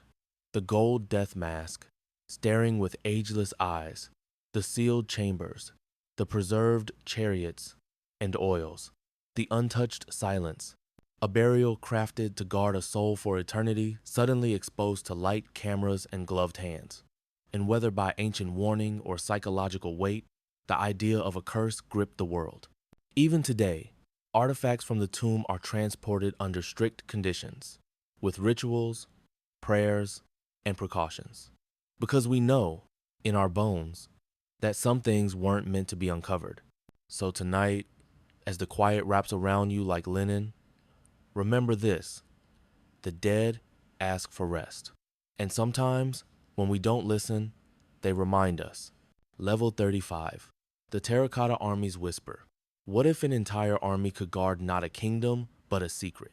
In 1974, Chinese farmers digging a well near Xi'an struck something hard beneath the earth. At first, they thought it was pottery, but what emerged from the soil was far greater: an army, thousands of life-size clay soldiers, each with unique faces, standing silently in formation beneath the ground for over 2,000 years. They had been buried to protect the tomb of Qin Shi Huang, the first emperor of China. The Terracotta Army wasn't just a grave offering, it was a world hidden underground. Alongside soldiers were horses, chariots, acrobats, musicians, even miniature palaces. The emperor believed in an afterlife where he would rule forever, and he prepared accordingly. Every figure sculpted by hand. Every detailed eyebrows, fingernails, armor plates, painstakingly crafted by workers who vanished into history. But there's a part of the tomb no one dares open. The actual burial chamber of Qin Shi Huang remains sealed to this day. Legend says it's protected by traps, rivers of liquid mercury, and a curse so deep that the Chinese government has officially forbidden excavation. Ancient texts describe the tomb as a massive underground city, with the ceiling inlaid with stars and the floor representing the earth. Arrows rigged to shoot intruders, poison gases, mercury flowing like blood through artificial canals. Modern scans have confirmed unusually high levels of mercury in the soil far above natural levels, as if the warnings were true, and yet the emperor still sleeps there. Why? Because some believe disturbing the tomb would bring not just bad luck, but disaster.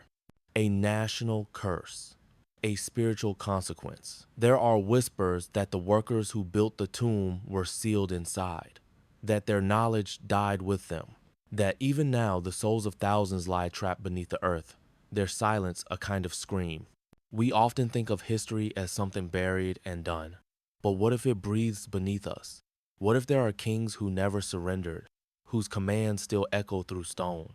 Imagine standing at the edge of that sealed chamber, darkness behind a stone door, mercury waiting like a river of madness, and a man, long dead, still ruling from below. As you fall asleep tonight, remember, not all armies march. Some simply wait. Some guard the living from what lies inside. Level 36. The Bassano Vase of Death. What if a gift meant for love carried only death? In a quiet village in southern Italy, a legend has passed from whisper to whisper for centuries. A tale not of war or royalty, but of a simple silver vase, polished, beautiful, handcrafted during the 15th century. They called it the Bassano Vaziand. To some, it was no more than a wedding gift, but to those who held it, it became a grave. The story begins with a young bride, radiant and full of hope, who received the vase as a wedding present. She never made it to the altar. On the eve of her wedding, she was found dead, clutching the vase tightly in her arms. Her final words, according to legend, were a warning. Beware, this vase brings death. Her family, struck with grief and fear, locked the vase away. But as centuries passed, so did memory. And eventually, the vase found its way back into the world. And with it, the curse. Every recorded owner of the Bassano vase is said to have died shortly after receiving it. A string of deaths young, old, rich, poor, some from illness, some in accidents, some in ways too strange to explain. The connection wasn't obvious at first, but the pattern became undeniable. The vase was sold again and again, each buyer unaware, each warned too late. Some tried to get rid of it, giving it away, burying it, hiding it, but it always seemed to return, always waiting for the next set of hands. Eventually, in the 1980s, it said the vase came into the possession of a family who recognized the stories. Terrified, they begged museums to take it. Everyone refused. Finally, they claimed to have buried it with no marker, no record, and strict instructions that it was never to be unearthed again. And today, no one knows where it is. It may still lie beneath the earth, wrapped in cloth and fear. Or it may have been found, dusted off, placed on a shelf, its story forgotten, its hunger waiting. Skeptics dismiss the legend as coincidence, a story twisted over time. But belief gives shape to fear. And objects, even inanimate ones, absorb the energy we give them. So tonight, as your room grows quiet and the shadows stretch longer, imagine a vase on your table, gleaming, silent, and ask yourself, if you knew it carried death, would you still touch it? Or would you listen to the warning of a bride who never spoke again? Level 37, the Crying Boy Painting. Can a painted face curse the home that dares to hang it? In the 1980s, a strange fear swept across the UK, not from ghosts or creatures, but from a single, silent child, frozen in oil and canvas. His face was round, his cheeks wet with tears, his eyes downcast and hollow. He was the crying boy. At first, it was just a painting cheaply mass-produced, sold in department stores, and hung in thousands of homes. The artist was said to be Giovanni Bragolin, an Italian painter who created dozens of weeping children. Their faces were eerily alike, alone, grieving, unsmiling. But then, the fires began. In towns across England, house fires erupted. Blazes that gutted rooms, destroyed furniture, reduced walls to black ash. But in every case, one thing survived untouched: the Crying Boy painting. Not charred, not even singed. Firefighters noticed. Reporters asked questions. A local tabloid, The Sun, ran the headline, "Blazing Curse of the Crying Boy." And suddenly, a pattern emerged. One couple said their home burned down hours after they hung the painting. A woman claimed her sister bought the artwork and died a week later. A pizza shop owner reported 2 of his employees were injured after the picture fell from the wall. Always the same face, always the same silent tears. Soon, people were terrified. Some burned the paintings. Others mailed them to newspapers in panic. One radio station hosted a live on-air ritual to destroy dozens of Crying Boy portrait shopping to break the curse. Experts tried to calm the hysteria. They explained that the prints were coated with fire-retardant varnish, that the survival was just coincidence, that fear spreads faster than flames. But even logic couldn't stop the dread. The painting became more than decoration. It became a symbol of sorrow, of helplessness, of the strange sense that something so still could be watching, could be causing. Urban legends grew. Some claimed the boy was a real orphan whose home had burned down. Others whispered he died in a fire and his spirit clung to the artwork. Some said if you looked too long into his eyes, you'd feel his grief seep into your bones. Today, original prints still exist tucked away in thrift stores, attics, and forgotten corners. Most no longer fear them, but some do. So tonight, as you glance at the art on your walls, ask yourself, what stories might it hold? And if it began to cry, Would you turn away, or would you cry with it? Level 38. The Annabelle Doll's Origins. What if a child's toy wasn't just play, but a prison? Long before Hollywood turned her into a porcelain terror, Annabelle was real, or at least real enough to inspire one of the most infamous haunted objects in modern paranormal history. But the original Annabelle didn't look like a porcelain doll at all. She looked innocent, soft, harmless. She was a Raggedy Ann. In the early 1970s, a nursing student named Donna received the doll as a gift from her mother. At first, it sat quietly in her apartment, propped up on a chair, limbs floppy, stitched smile fixed in place. But then, things began to change. Donna and her roommate Angie started noticing the doll in different positions. Its arms would be crossed, its legs uncrossed. Sometimes it appeared in entirely different rooms, doors closed, no one else inside. Then came the notes. Small pieces of parchment paper, none of which were kept in the house, began appearing, scrawled in what looked like a child's handwriting. Help me. Help Lou. Lou was Angie's boyfriend, and he wasn't fond of the doll. He claimed it watched him, that it radiated malice. One night, he awoke to a sensation of being strangled only to see the doll at the foot of his bed. Another time, he felt an invisible presence and found bloody claw marks across his chest.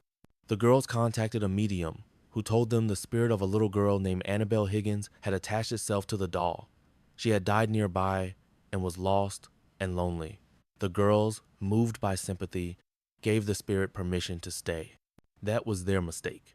Soon, the activity escalated: scratches, growls, moving shadows. That's when Ed and Lorraine Warren, the famed demonologists, were called in. Their conclusion was chilling. It wasn't a child spirit. It was a demonic entity using the doll as a vessel. The Warrens took the doll and sealed it in a special case at their occult museum in Connecticut. A warning sign sits beneath it, positively do not open. And yet, the story doesn't end there. Visitors have reportedly mocked the doll only to crash their cars on the way home. One man tapped the glass, laughing. He died in a motorcycle accident hours later. His girlfriend survived and said he had been joking about Annabelle just before he lost control. Is it a hoax, a coincidence, or something darker wrapped in cotton and yarn? Tonight, as you close your eyes, think of your childhood toys. Are they still where you left them? Are they still asleep? Level 39. The Woman from Limb Statue. Can stone remember sorrow? Discovered in 1878 on the Mediterranean island of Cyprus, a small, pale statue carved from limestone emerged from the eartha. Faceless, abstract figure, wide-hipped, arms folded tightly against its chest. She became known as the Woman from Limb, or more ominously, the Goddess of Death. At first glance, the statue appears modest. It stands barely over a foot tall. No dramatic features, no outstretched arms or snarling expression, but her legacy is drenched in death. She was believed to date back to 3,500 BC, possibly a fertility idol or funerary object. Yet wherever she went in the modern world, misfortune followed. The first known owner, Lord Elfont, reportedly died within a year of acquiring the statue. So did 7 members of his family. The piece then passed to Ivor Minucci, who also died along with his entire household. Next came Lord Thompson Noel, who suffered the same fate. Each time the statue was inherited, donated, or sold, and each time death swept through the lives of those who possessed her. Eventually, she found her way to the Royal Scottish Museum in Edinburgh, where even museum staff grew uneasy. Some refused to handle her. She was eventually placed behind glass, sealed away from human contact. No further deaths were recorded after that, but the fear never faded. Unlike other cursed objects that scream with drama jewels, paintings, dolls, the Woman from Limb whispers. Her form is quiet, her history incomplete, her face blank, like a reflection of grief without name. And perhaps that's what makes her so haunting. She doesn't frighten because she looks dangerous. She frightens because she doesn't. Was she meant to protect the dead, to guide them, or to hold their sorrow like a vessel of endless mourning? Or was she never meant to be moved? Some believe ancient spiritual items, especially those tied to death or fertility, were designed to remain in place to act as guardians, When disturbed, their energy becomes displaced, restless. We may never know who carved her, or for whom, but one thing is certain, her silence has weight. So tonight, as the world softens into sleep, picture her arms folded, watching from her glass case. And ask yourself, can sorrow shape stone? And when we disturb it, does it wait for us? Level 40. The mirror that reflected death.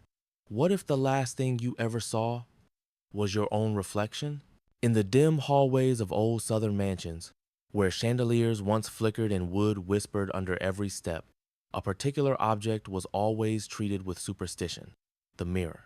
Because to some, a mirror doesn't just reflect the body, it reflects the soul. And in the case of the Myrtles plantation, one mirror holds more than reflection. It holds a legend of death. Located in St. Francisville, Louisiana, the Myrtles plantation is one of the most haunted homes in America. Over the years, it's been the site of tragedies, murders, and whispers of curses. But among its many ghosts, one mirror stands out. According to local legend, when Sarah Woodruff and her children died in the 1800s, likely from yellow fever custom, dictated that all mirrors in the house be covered. It was believed that if a mirror remained uncovered, the souls of the deceased could become trapped within the glass. But one mirror was forgotten. Soon after the funeral, strange things began to happen. Handprints appeared on the mirror small, smudged, impossible to wipe clean. Visitors claimed to see faces staring back that were not their own. Children's laughter echoed through the halls when no one else was there. Some said they saw a woman in black, her eyes filled with grief, pressing her hand gently against the glass from the inside. The mirror became a portal, a wound in the room, a place where time didn't quite pass the same way. Today, the mirror still hangs in the plantation, and guests continue to report strange occurrences. Photos show phantom figures. Some claim they feel dizzy or nauseous standing near it. Others avoid looking into it altogether. Skeptics say it's just a smudged pane of antique glass damaged by time, not haunted by it. But to those who've seen more than their own reflection, the explanation doesn't matter, because the fear is real. We've always believed mirrors hold something sacred, a thin veil between what is seen and what waits behind. To gaze into a mirror is to risk seeing not just yourself, but something that shouldn't be there. So tonight, as you glance at your own reflection, ask yourself, what stares back when the lights are off? And when you're gone, will your face still remain?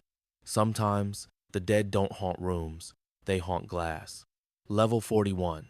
The Plague Doctor's Beak. Why did the doctors of death wear masks like birds?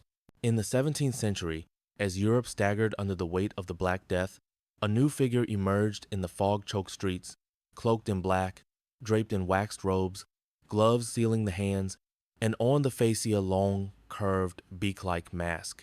These were the plague doctors, and their very presence was a symbol that death had arrived. But the mask was not just eerie.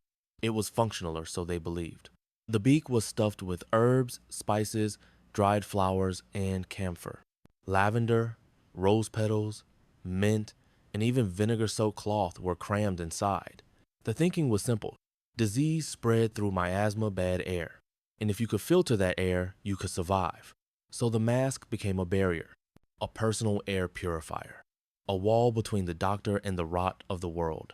But here's the irony. It didn't work. The mask couldn't stop the plague. The robes didn't seal out infection. And the cane they carry us to poke, prod, or keep distance from patients offered no protection from the fleas and rats carrying the real killer, Yersinia pestis, a bacterium they couldn't even see. Plague doctors weren't miracle workers. They were often untrained, hired out of desperation. Some were barbers or butchers before being handed a mask and told to walk among the dying. They kept ledgers of the infected, marked doors, carried out rough autopsies. Sometimes they offered final prayers. Other times, they were the last face the sick ever saw a ghostly beaked figure emerging through the mist.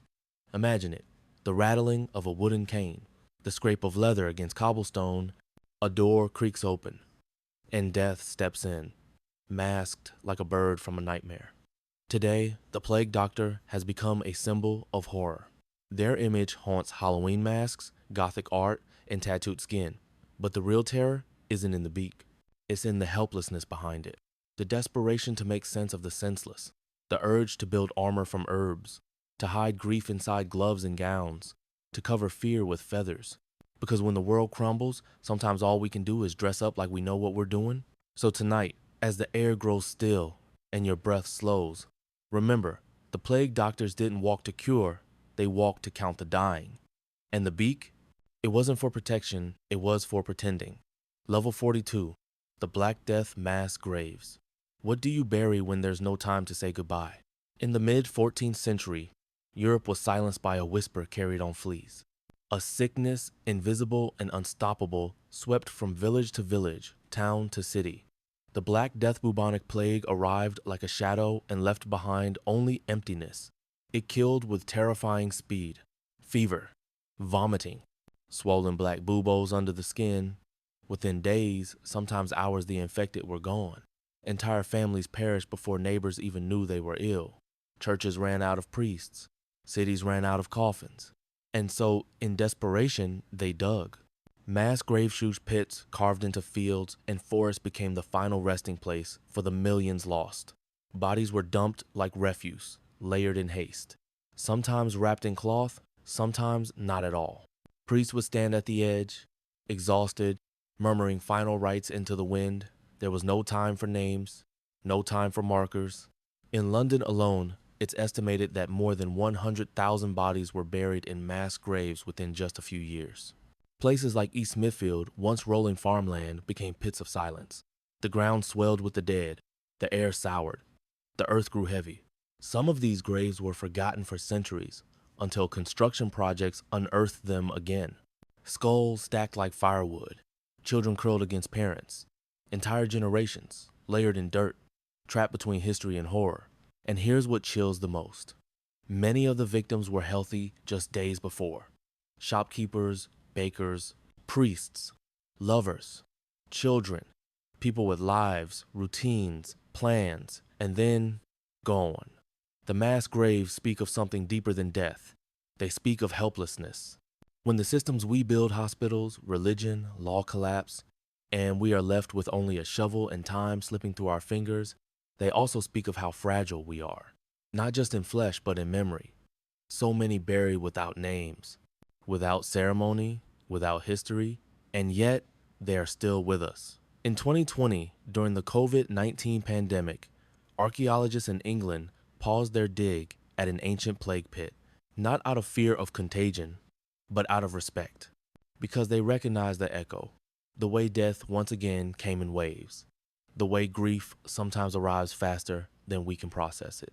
So tonight, as you lie beneath your blanket, warm and breathing, remember, some people were buried without that comfort. Some never had a grave of their own, and some are still waiting to be remembered. Level 43, the dancing mania spread. What if your body betrayed you in rhythm? In the pages of medieval history, there is a madness that defies explanation. A plague not of cough or fever but of movement. It swept across Europe in waves, striking towns like lightning, leaving confusion, exhaustion, and death in its wake. It was called the Dancing Mania. The first outbreak occurred in 1374 in Aachen, Germany. People emerged from homes and churches and began to dance violently, uncontrollably, as if pulled by invisible strings. Men, women, children, they twirled and stomped in the streets, flailing their arms, unable to stop. It wasn't joyous. It was desperate. Witnesses described faces twisted in pain. Some screamed for help. Others sang nonsense. Many collapsed from sheer exhaustion, bones broken, feet bloody, eyes vacant. Some danced until their hearts gave out. And then the same thing happened again. In Strasbourg, 1518, in the middle of summer, a woman named Frau Trophia began dancing in the street. Within days, over 400 people joined her. The city panicked. Physicians, unable to explain the affliction, advised more dancing to purge the madness. Musicians were hired, a stage was built, and the people danced to death. What caused it? Some theories blame ergot, a hallucinogenic mold that grows on rye, similar to LSD. Others believe it was mass hysteria, psychological response to stress, famine, and fear. A society so worn thin by grief and suffering, that the body revolted when the mind couldn't cope. But the strange part is that it wasn't isolated. Dancing plagues appeared across centuries in Italy, France, the Netherlands, always spontaneous, always contagious, always terrifying. There was no virus, no bacteria, just movement, uninvited, uncontrolled, as if music had crawled into the brain and refused to leave. And what makes this history so eerie is how familiar it feels. Even now, don't we dance to distract ourselves? We scroll, we binge, we fill silence with motion, we flood the noise so we don't have to hear the ache beneath it. The medieval dancers weren't weak, they were breaking in public, with no words left, only rhythm. Imagine it now, a town square, a cobblestone street, people spinning, weeping, trembling, lost in invisible music, and no one knows why. So as you lie still tonight, safe in the quiet of your own body, remember, sometimes the scariest plague doesn't come from outside, it starts with a step, and ends when your heart can no longer follow. Level 44, Cannibalism in Jamestown. What would you do when food runs out and only silence remains? In the winter of 1609, the early settlers of Jamestown, Virginia faced more than cold. They faced starvation, isolation, and fear. Surrounded by unfamiliar wilderness, disease, and tense relations with local tribes, the colonists entered what history now calls the starving Timea period, so desperate, its darkest truth remained buried for centuries, until recently. Of the 500 settlers who began that winter, only 60 survived by spring. They ate rats, snakes, shoe leather, boiled boot soles, even the bark off trees. But whispers from diaries and letters suggested something far worse: cannibalism. Most historians dismissed it as rumor, a distortion of colonial struggle. That is, until 2013. Archaeologists excavating a cellar near Jamestown Fort unearthed human remainsa, young girl's skull and shin bone, both bearing distinct cut marks. Careful, measured, deliberate. This was not a burial, it was butchery. The girl, named Jane by researchers, had been dismembered after death, her body used for food. The evidence was undeniable. And suddenly, the rumors weren't just rumors. The colonists had resorted to eating the dead. Think of the horror not just of hunger, but of knowing that someone you once spoke with, prayed beside, may now be your only chance to survive. This wasn't savagery, it was last resort. Not madness, but instinct, clawing from beneath the veil of civilization. In some accounts, people even dug up corpses. Others were executed for murder and cannibalism after allegedly killing fellow settlers. Law broke down. Morality thinned like soup. What makes Jamestown's story so haunting isn't just the act, it's the silence that followed. For centuries, the colony was remembered as the beginning of America's founding. But rarely did textbooks speak of frozen earth, hollow stomachs, and the darkness that lives inside the will to survive. Jane's skull now rests behind glass, a scientific relic, a reminder. But she was a person, likely a servant, possibly no older than 14. She did not choose this fate. Yet in death, she fed a colony. So tonight, as you sip clean water, eat warm food, and rest in comfort, remember Jana not as a warning, but as a question. How far would we go to stay alive? And if survival demands the unthinkable, does that make us monsters or just human? Level 45, the forgotten 1,918 flew bodies. What happens when the dead outnumber the living? In 1918, as World War I raged across continents, another battle was unfolding, one without bombs or bullets, but just as brutal. The Spanish flu swept through the world like a ghost, silent and invisible, killing an estimated 50 million people in just over a year. It struck the young, the strong, the healthy. It drowned lungs in hours, turned skin blue, silenced entire families overnight. But one of the most disturbing aspects wasn't just the scale of death, it was what came after. In cities like Philadelphia and New York, the flu arrived faster than anyone could prepare. Hospitals filled, morgues overflowed. There weren't enough coffins, undertakers, or gravediggers. Bodies piled up in homes, sometimes left for days or weeks before removal. Entire apartment buildings reeked of rot. Photographs show wagons stacked with corpses. Lines of pine boxes lined up in streets, waiting for burial. Some graves were dug with steam, shovels mass pits, layered with the dead, sprinkled with lime. In some places, funerals were outlawed. Families had to say goodbye from behind windows. In Philadelphia, over 12,000 people died in just 1 month. The horror wasn't only in the illness, it was in the helplessness, the inability to bury the dead with dignity, to grieve properly, to mark names with stone. In Alaska, entire Inuit villages were wiped out, so remote, so isolated, that when rescue teams arrived weeks later, they found frozen corpses still in bed, untouched. And here's something even stranger. Because the flu virus buried itself in the permafrost, scientists decades later were able to exhume bodies from those frozen graves to study the disease. One woman's lungs were still pink, her tissue still intact. She had died in 1918 and was still waiting beneath the ice. The 1918 flu came without mercy. It taught us that even modern societies can be dismantled by something too small to see.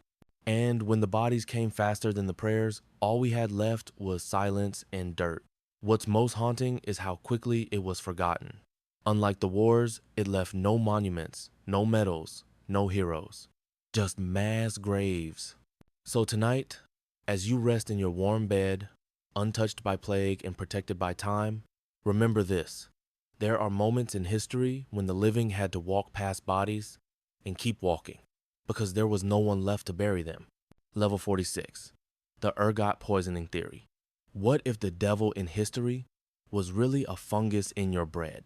For centuries, strange episodes of mass hysteria have been recorded, villages convulsing with visions, people writhing in the streets, hallucinating demons, seeing witches, claiming to fly or burn from within. These weren't isolated cases. They left marks in law, religion, and myth. But some scientists and historians believe the cause might not have been spiritual or supernatural. It may have been ergot. Ergot is a fungus that grows on rye and other grains, especially in damp, cool conditions. Once consumed, it produces alkaloids similar to LSD, powerful hallucinogens that can cause convulsions, fever, delusions, and even death. It's poison disguised as nourishment, and for centuries, people ate it unknowingly. One of the most famous theories ties ergot to the Salem witch trials of 1692. That year, in the small Puritan village of Salem, Massachusetts, a group of young girls began to exhibit bizarre behavior seizures, screaming, contorted postures. They accused neighbors of witchcraft, claiming invisible forces were attacking them. The panic spread, and 20 people were executed. For years, the cause was thought to be religious extremism, fear, or repressed guilt. But in the 1970s, researcher Linda Caporiel proposed a different theory: ergot poisoning. The symptoms matched. The weather that year was perfect for ergot growth. The village consumed rye as a staple, and the afflicted all lived in the same area where contaminated crops were likely harvested. While the theory is still debated, it reframes history. Were the witches ever real, or just the victims of poisoned bread? And Salem is not alone.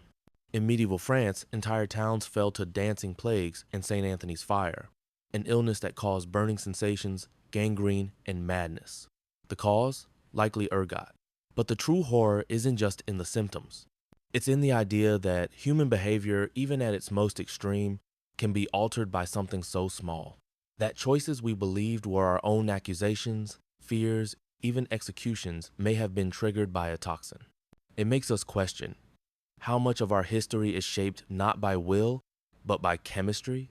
Imagine now a simple loaf of bread, warm and fresh, feeding a family and sowing chaos. A mother sees shadows. A child convulses. A neighbor burns. All from a slice. So tonight, as you eat and sleep in peace, remember, sometimes evil isn't born from within. Sometimes it's baked in. Level 47. The English sweating sickness.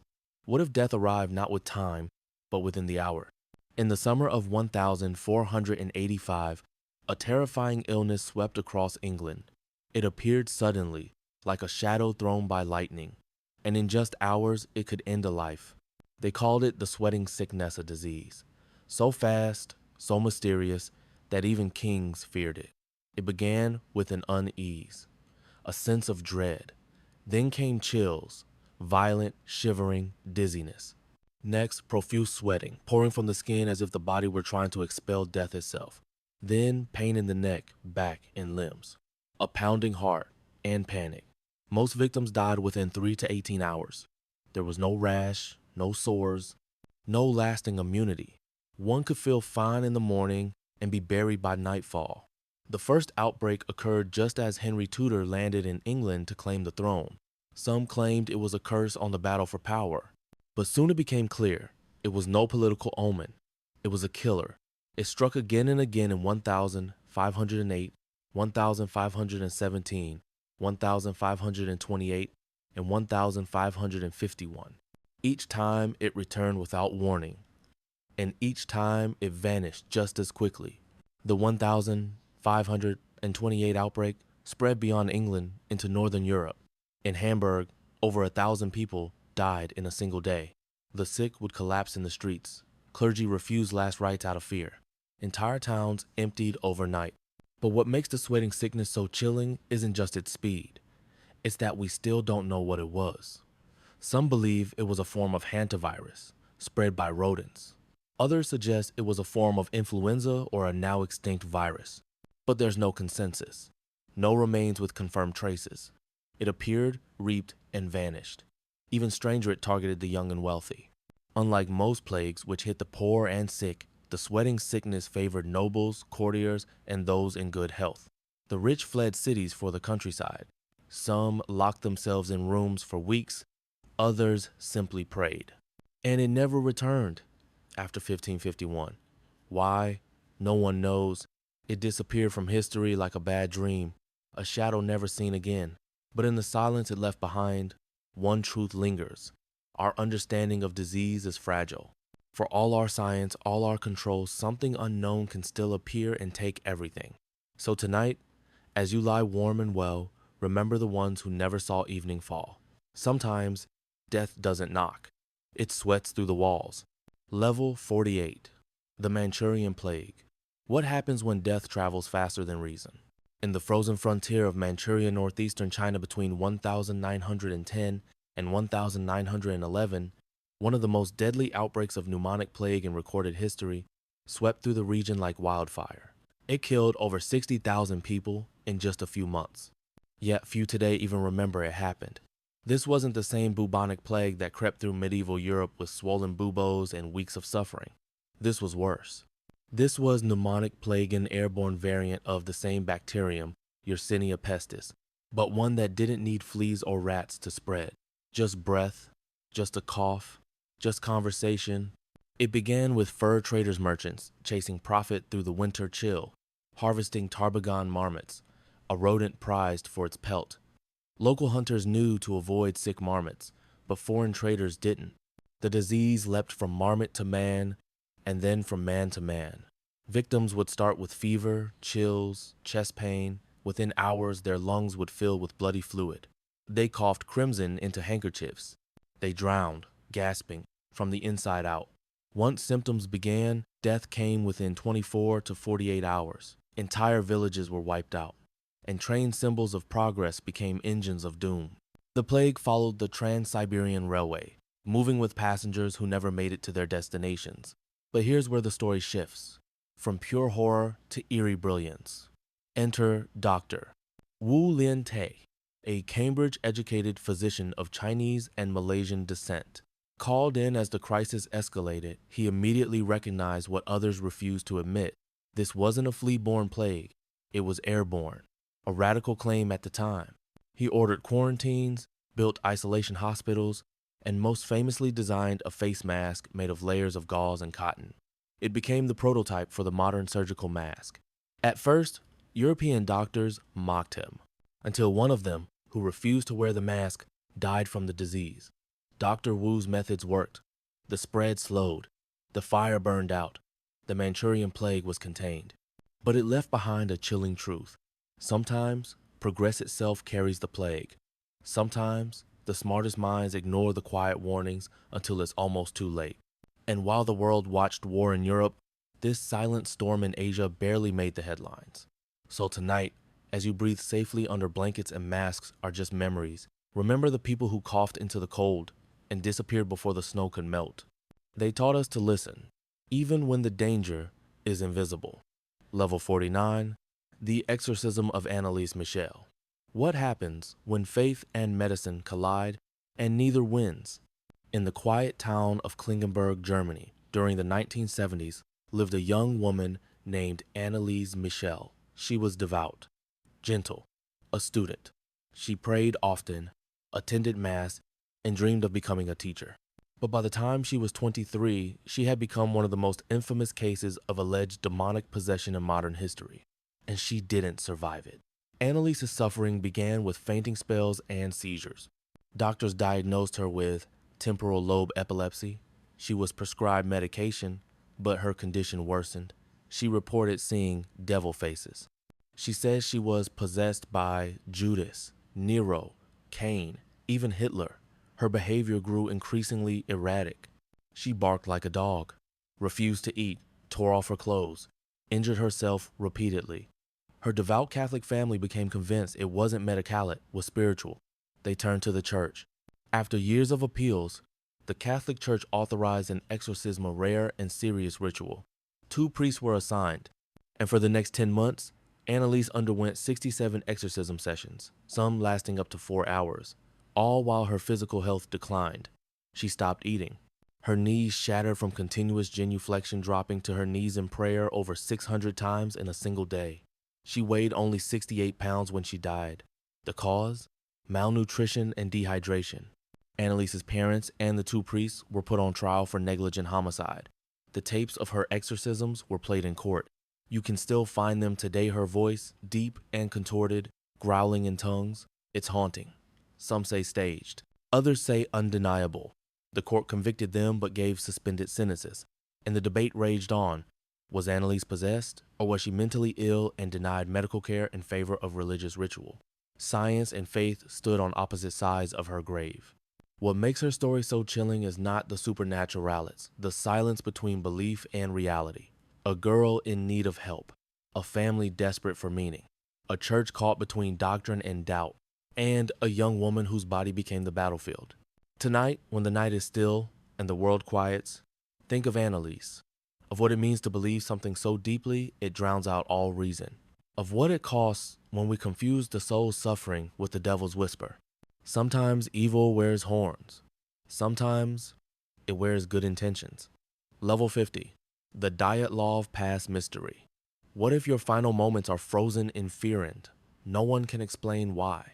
In February of 1959, 9 experienced Russian hikers ventured into the Ural Mountains. Led by Igor Dyatlov, they set out to cross the snowy peaks in what should have been a routine expedition. But they never returned. Weeks later, their campsite was found, and what was discovered has haunted investigators ever since. Their tent had been slashed open from the inside. Their belongings, including shoes and warm clothes, were left behind. Footprints led away from the camp barefoot in the snow. 2 bodies were found first, naked and frozen, beside a makeshift fire. Others were scattered nearby, some half-dressed, some showing signs of internal trauma. But it was the last few that chilled even the coldest logic. One hiker had a crushed skull, another had broken ribs, her tongue missing, and her eyes gone. Yet none of them showed signs of struggle. No bruises, no wounds, just impossible injuries, as if struck by a force with no face. The official explanation? A compelling natural force. What does that even mean? For decades, theories multiplied. Some believed it was an avalanche, but the tent was still standing. Others blamed military testing, suggesting secret weapons or parachute mines. Some whispered about radioactive contamination. 2 of the bodies were found with high levels of radiation on their clothes. And then there were stranger theories. Infrasound, a low-frequency vibration that causes panic and disorientation. Or katabatic winds, powerful gusts that descend violently and unpredictably. Or even Yeti attacks theories born not from facts, but from desperation to make sense of something senseless. But perhaps the most disturbing possibility is the simplest one. That we don't know. That 9 people screamed into the icy night, running barefoot into the dark, and we still don't understand why. The Dyatlov Pass remains one of the greatest cold case mysteries in modern history. Every new investigation reopens the same puzzle land, always ends in silence. The hikers were young, bright, adventurous. They took photos, laughed, wrote journals. Their last entries were normal, calm, then nothing. So tonight, as you lie wrapped in warmth, listen to the wind outside your window and remember the 9 souls whose final breaths were swallowed by snow, whose final moments remain a whisper in the mountains. Sometimes, the cold doesn't kill you. The unknown does. Level 51. The Human Zoos of Europe. What if you were put in a cage? Not for what you did, but for who you were. In the late 19th and early 20th centuries, across cities like Paris, Berlin, London, and even New York, curious crowds gathered to witness something shocking by today's standards humans put on display, not for art or performance, but for their race. They were called ethnological exhibitions, but the truth is darker. They were human zoos.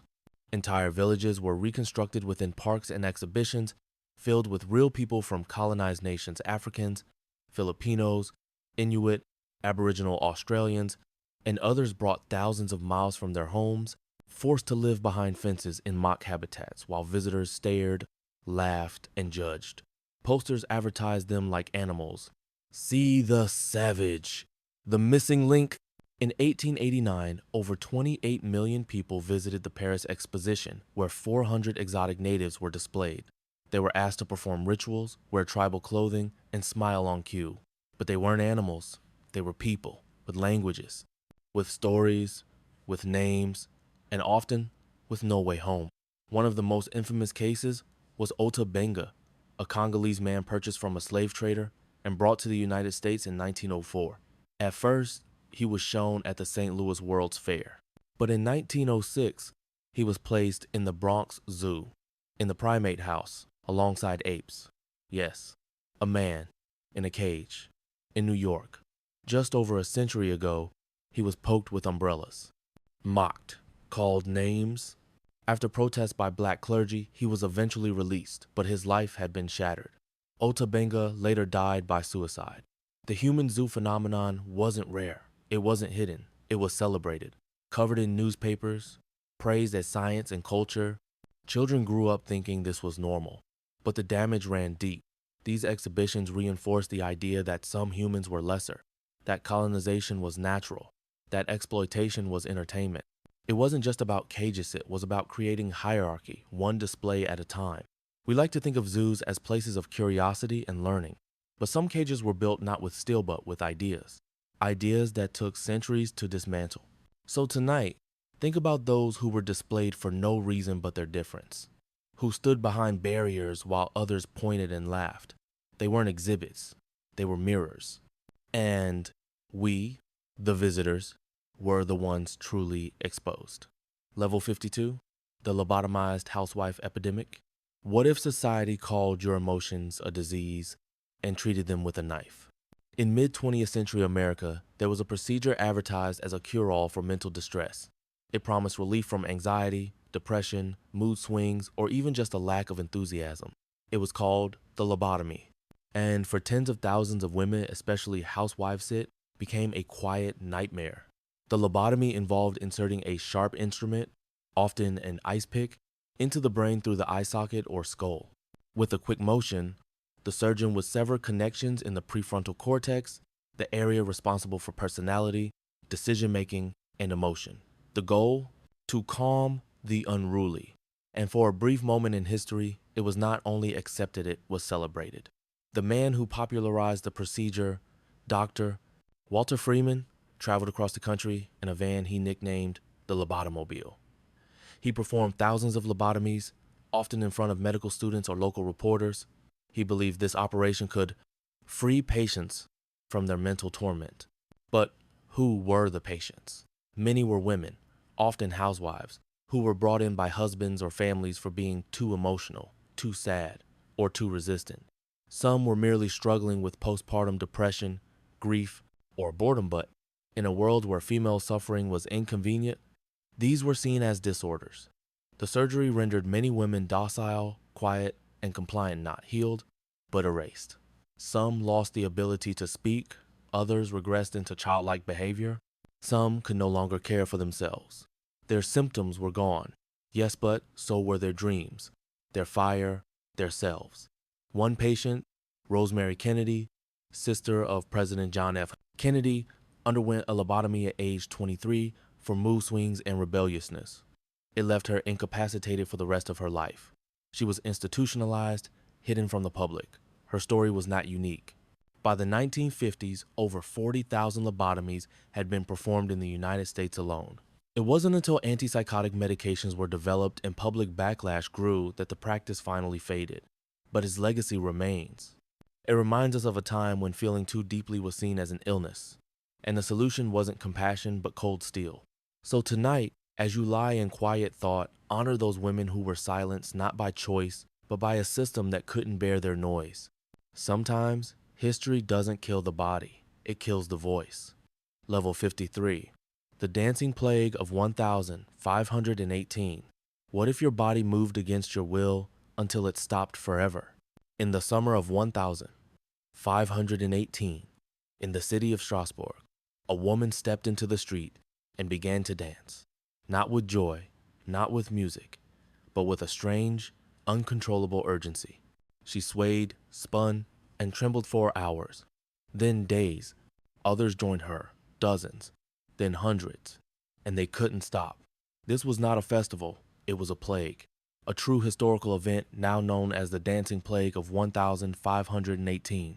It claimed lives not with fever or blood, but with motion endless, desperate motion.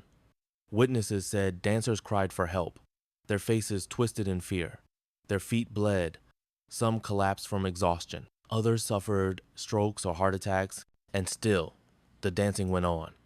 For weeks. At the peak, over 400 people were afflicted. The city authorities, baffled, consulted physicians who declared it a natural disease caused by overheated blood. Their solution?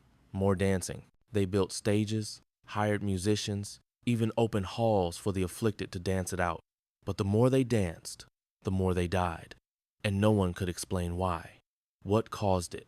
Some historians believe it was mass hysteria, psychological contagion fueled by stress, fear, and spiritual anxiety. The region had been plagued by famine, disease, and superstition. People lived in a constant state of dread. Perhaps their bodies broke under the weight. Others point to ergot poisoninga hallucinogenic fungus found in moldy rye, the same that may have triggered the Salem witch trials. It causes spasms, delusions, and convulsions. But ergot doesn't explain why the afflicted danced in unison or for so long. There are even theories of ritual possession, ancestral curses, or subconscious rebellion against religious oppression. In an age where expression was tightly bound by dogma, perhaps dancing was a silent scream made visible, but the true cause remains unknown. What is known is this: dozens died not by sword or sickness, but by their own limbs betrayed by rhythm with no sound. There are moments in history when the human body becomes a mystery, when reason dissolves, when the line between mind and motion breaks. The dancing plague wasn't a metaphor. It happened, and no one knows if it could happen again. So tonight, as your muscles relax and you sink into stillness, think of the ones who moved until they couldn't, whose final breath came between steps they never chose. Sometimes, the scariest thing is not being able to stop. Level 54. The ghost ship of the SS Orang Medan. What if a ship sailed across the sea, crewed entirely by the dead? In the late 1940s, a chilling story began circulating among maritime circles. A ship unregistered, unknown, was found drifting in the Straits of Malacca, silent and still. It was called the SS Orang Medan, and what rescuers discovered aboard has haunted sea legends ever since. A distress signal had been picked up. All officers, including the captain, are dead, lying in chart room and bridge, possibly whole crew dead. Then silence. Then a final chilling message: I die. When rescuers boarded the Orang Medan, they found a nightmare. The entire crew was dead. Bodies lay sprawled across the deck, their faces twisted in terror, mouths frozen in silent screams, eyes wide with unimaginable fear, arms pointed to the sky, no signs of injury, no blood, no violence, just death. as if struck all at once by something unseen. Even the ship's dog was found dead, its teeth bared in a snarl at something that wasn't there. Below deck, more bodies, same expressions, same silence. The rescuers had no time to investigate, because just minutes after boarding, a fire broke out sudden and massive. They fled the ship, and shortly after, the SS Orang Medan exploded. It sank beneath the waves, taking all evidence with it. What happened? No official records of the ship exist. Some argue it was a myth, an old sailor's tale. Others insist it was a real vessel, carrying a deadly secret. One theory suggests the ship was smuggling lethal chemicals potassium cyanide and nitroglycerin. A leak could have produced toxic gas, killing the crew in moments and later igniting. But that doesn't explain the look of horror on every face, or the message, "I die." Other theories spiral into the paranormal. Ghosts, alien contact, secret experiments, or a cursed cargo. The strait where the ship was found has a long history of strange events missing vessels, lights in the sky, phantom cries from the sea. But no matter the theory, one thing is certain. Something was aboard that ship. Something the human body sensed before the mind could comprehend. And it left behind no survivors, no proof, only a whisper across the waves. So tonight, as the ocean's hum fades into the distance of your dreams, remember the Orang Madonna ship swallowed by silence, where the crew met something so terrible, they died just trying to say its name. Sometimes, the sea doesn't give up its secrets. It takes them whole. Level 55. The Poison Umbrella Assassination. What if a single raindrop could kill but never fell? On the streets of London in 1978, a man named Georgy Markov waited at a bus stop. He was a Bulgarian dissident, a writer who spoke out against the regime of his homeland. He had fled his country, lived in exile, and worked as a broadcaster for the BBC and Radio Free Europe. But someone had been listening. As Markov stood on Waterloo Bridge, he felt a sharp sting on the back of his right thigh, like an insect bite. He turned. A man behind him had dropped an umbrella, apologized in a foreign accent, picked it up, and walked away. 3 days later, Georgy Markov was dead. At first, doctors were baffled. He'd developed a high fever, nausea, and organ failure. But a meticulous autopsy revealed something chilling. A tiny metal pellet no larger than the head of a pin embedded in his leg. It had 2 microscopic holes and contained traces of ricina deadly toxin made from castor beans. The umbrella had been weaponized. This was no accident. It was an assassination. Markov had become a target of the Bulgarian Secret Service, working in collaboration with the KGB. He was too vocal, too defiant, too visible. The umbrella was the perfect weapon-discreet, portable, deniable. A device from a spy novel made real. To this day, the man who wielded the umbrella was never identified. The event shocked the world, not because it was violent, but because it was silent, invisible, clean, no explosion, no bullets, just a sting, a step, a death. And it wasn't the only attempt. Other dissidents reported similar attacks, from poison tea to mysterious illnesses. During the Cold War, assassination wasn't always a dramatic spectacle. It was often a whisper, a handshake, a prick, a breath. The poisoned umbrella has since become a symbol of Cold War paranoia, of a time when ideology was sharpened into needles and silence was enforced through science. But it also reminds us of something more timeless, that fear doesn't need volume, that sometimes the deadliest weapons are the ones you don't see or suspect. So tonight, as the rain falls gently outside your window, think of the umbrella, the sting, the message, and how one man's words were feared so deeply they were silenced with a single drop that never touched the ground. Level 56, the Radium Girl's Glowing Bones. What if your job made you shine from the inside out? In the early 1900s, radium was a miracle element. Discovered by Marie and Pierre Curie, it glowed in the dark and seemed to hold the promise of modern magic. It was used in toothpaste, makeup, water tonics, and most famously watches. That's where the Radium Girls came in. They were young women, mostly in their teens and 20s, hired to paint luminous numbers on watch dials. The job paid well. It was elegant, even glamorous. The factories taught the girls to lip point their brushes, dipping them in radium paint, then shaping the tip between their lips. They did this hundreds of times a day. No one warned them. Supervisors told them it was safe. Some girls even painted their nails and teeth for fun glowing like stars in the dark. At night, they'd giggle as their skin shimmered softly under the moonlight, but the light inside them was a death sentence. Radium is radioactive.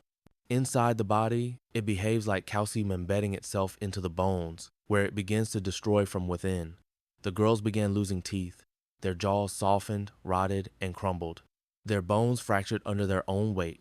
One girl's spine collapsed. Another's lower jaw detached when a dentist touched it. Doctors were baffled. Employers denied responsibility, and the girls were dying. One by one, they began to speak out, to sue, to fight. They were mocked, disbelieved. Some companies hired their own doctors to issue fake reports. Others claimed the girls were sick from syphilis to shame them into silence. But a few brave women persisted. In 1927, a group of 5 radium girls brought their case to court. Their bones literally glowed in the darkened courtroom. One woman testified from her deathbed. They won. Their fight changed workplace safety forever. It led to the first major laws protecting workers from occupational hazards. It exposed the dark side of corporate denial, the silent suffering of those whose bodies were sacrificed in the name of progress. Today, many of those women lie buried in unmarked graves, but their bones still emit faint radiation, detectable even now. So tonight, as your watch ticks quietly beside you, remember the girls who made it glow, whose laughter once lit up the factory, whose courage burned longer than radium itself. Sometimes a light inside you isn't hope. Sometimes it's warning. Level 57, the Paris Catacombs and the Lost Explorer. What if the ground beneath your feet held more bones than soil? Beneath the elegant streets of Paris, far below the lights and music, lies a city made of skulls. A sprawling labyrinth of tunnels known as the Catacombs Place, where the dead outnumber the living by millions. It wasn't always this way. In the 1700s, Paris was bursting with people and with death. Cemeteries overflowed. The stench of rot filled the air. One mass grave at Les Innocents became so bloated that it cracked open the walls of nearby buildings. Something had to be done. So the city made a grim decision. Exhume the dead and move them underground. For years, bones were dug up at night and transported in solemn wagons to an abandoned limestone quarry. There, in total darkness, workers stacked femurs and skulls with geometric precision. By the end of the transfers, over 6 million corpses were interred beneath the city row after row of carefully arranged death. The catacombs became more than a tomb. They became legend, but legends attract the curious. In the 1990s, a camcorder was found deep inside the catacomb sits. Battery, dead, its tape intact. The footage was chilling. It showed a lone man exploring the tunnels, growing increasingly panicked as he realized he was lost. He ran, turned corners, retraced steps. The walls closed in, bones became indistinguishable from shadows, and then he dropped the camera. To this day, no one knows who he was. He was never found. And the footage, it became infamous. Many believe he perished down there, swallowed by the labyrinth. Others say it was a hoax. But those who've walked the tunnel say the panic in his breathing, the echo of his footsteps, that was real. The catacombs stretch over 200 miles, most of it unmapped, illegal to enter. Urban explorers, or cataphiles, still sneak in, leaving behind graffiti, sculptures, even hidden libraries. Some claim to have heard whispers. Some never return. The air is cold, damp, and silent. And the deeper you go, the more you forget time, direction, light, yourself. So tonight, if your dreams take you down dark corridors, imagine the millions resting below Paris, stacked in silence, watching, waiting, and the explorer who dared to find the end, but never did. Sometimes it's not death you fear, it's getting lost in it. Level 58, the corpse that solved its own murder. What if the dead could speak not through sound, but through science? In 1995, a woman's decomposed body was found beneath a plastic sheet in the woods near Richmond, Virginia. Her name was Shirley Duguay, a 32-year-old mother who had been missing for days. There were no eyewitnesses, no security footage, no confession. Just her remains, and a jacket. A blood-stained leather jacket lay buried nearby. And clinging to the inside almost unnoticed, was something strange, a white cat hair. That tiny thread of fur would become the key to unlocking a murder. Police had a suspect, Douglas Beamish, Shirley's estranged ex-boyfriend, with a violent history. But there was no direct evidence tying him to the crime, until they realized the cat hair didn't belong to the victim. It belonged to Snowball. Snowball was Beamish's pet cat, and this was long before pet DNA testing was common. So the police took a chance. They reached out to scientists at Canada's University of Prince Edward Island and asked a chilling question. Can a cat testify? The answer, as it turned out, was yes. Researchers extracted mitochondrial DNA from the hair. Then they collected samples from 20 local cats to rule out coincidence, and Snowball's DNA matched perfectly. This was the first time animal DNA was used in a murder trial. It was groundbreaking. In court, the cat's genetic evidence helped secure a conviction. Beamish was sentenced to prison for Shirley's murder, and Snowball, the silent witness, became famous. The case made headlines worldwide and changed how forensic science approached pet evidence. But the real horror lies in what it tells us, that sometimes the tiniest things remember the truth. A strand of hair, a sliver of bone, a cell that refuses to forget. The dead can't speak, but the world around them can. And with every year, we get better at listening. Today, forensic science can extract evidence from pollen, dust, even insect larvae. But back then, it was a cat's fur that whispered what no one else could say. So tonight, as your own pet curls at your feet, remember Snowball the cat who solved a murder without ever meowing a word. Because sometimes justice doesn't roar, it purrs. Level 59. The lighthouse keepers who vanished without a trace. What if 3 men walked into the fog and never came back? In December of 1900, on a lonely outpost called Ilean Moor, one of the remote Flannan Isles off the coast of Scotland, a supply ship approached the island's lighthouse. Its crew expected a routine visit, fresh rations, friendly greetings, the usual changeover. But what they found was a mystery that remains unsolved to this day. As the ship docked, no one came to greet them. The lighthouse was eerily quiet. The flag wasn't flying. The gate was locked. And inside, no sign of life. 3 men, Thomas Marshall, James Duquet, and Donald MacArthur, had vanished without a trace. The clocks had stopped. A chair was toppled. A meal sat uneaten on the table, as if someone had just stepped out and never returned. A coat was missing, but the weather log was updated just a day before. The final entry read simply, "Storm ended, sea calm, God is over all." They were never seen again. An investigation followed. Theories were many, but answers were few. Some believed they were swept away by a rogue wave while trying to secure equipment during a storm. The west landing platform was damaged, ropes were scattered, and a crane was bent. But one set of rain gear remained inside. Would a man really venture into a storm without his coat? Others whispered darker tales, that one of the men went mad, murdered the others, then threw himself into the sea. Or that something else took them. The island has long been considered haunted. Locals tell stories of eerie howls, ghostly shapes in the fog, and voices in the wind. Even the lighthouse keepers before them spoke of strange feelings of being watched, of time moving strangely, of dreams filled with drowning stars. And perhaps the most unsettling detail, their logbook entries became increasingly bizarre in the days before they vanished. Mentions of wild winds, crying men, and an unnamed presence circling the tower. No bodies were ever recovered, no foul play proven, just 3 men, gone. Today, the lighthouse is automated. No one lives there. But some sailors say the light sometimes flickers, just once, when no one's around. A signal from those still waiting. So tonight, as you lie in bed far from the sea, imagine standing alone in a tower above crashing waves, the world cut off by mist, and something tapping at the door. Sometimes, the scariest disappearance leaves no sign at all. Level 60. The woman who woke up in her coffin. What if you opened your eyes in the dark and no one knew you were still alive?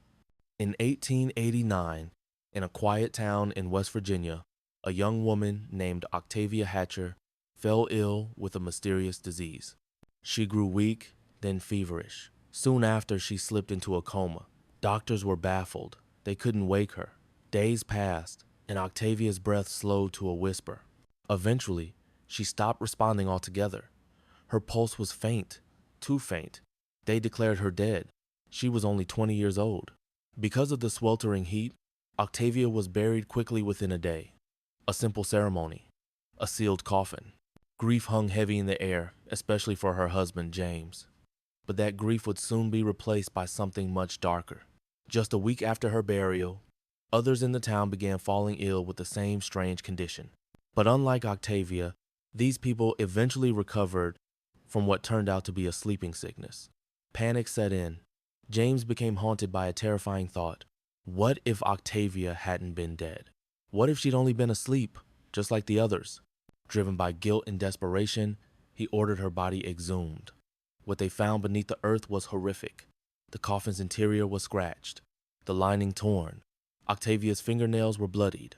Her face, once serene, was now frozen in a scream. She had woken up, alone, buried alive, and in her final hours, she had clawed, kicked, and screamed for help no one could hear. She had died, a second death, this time of terror.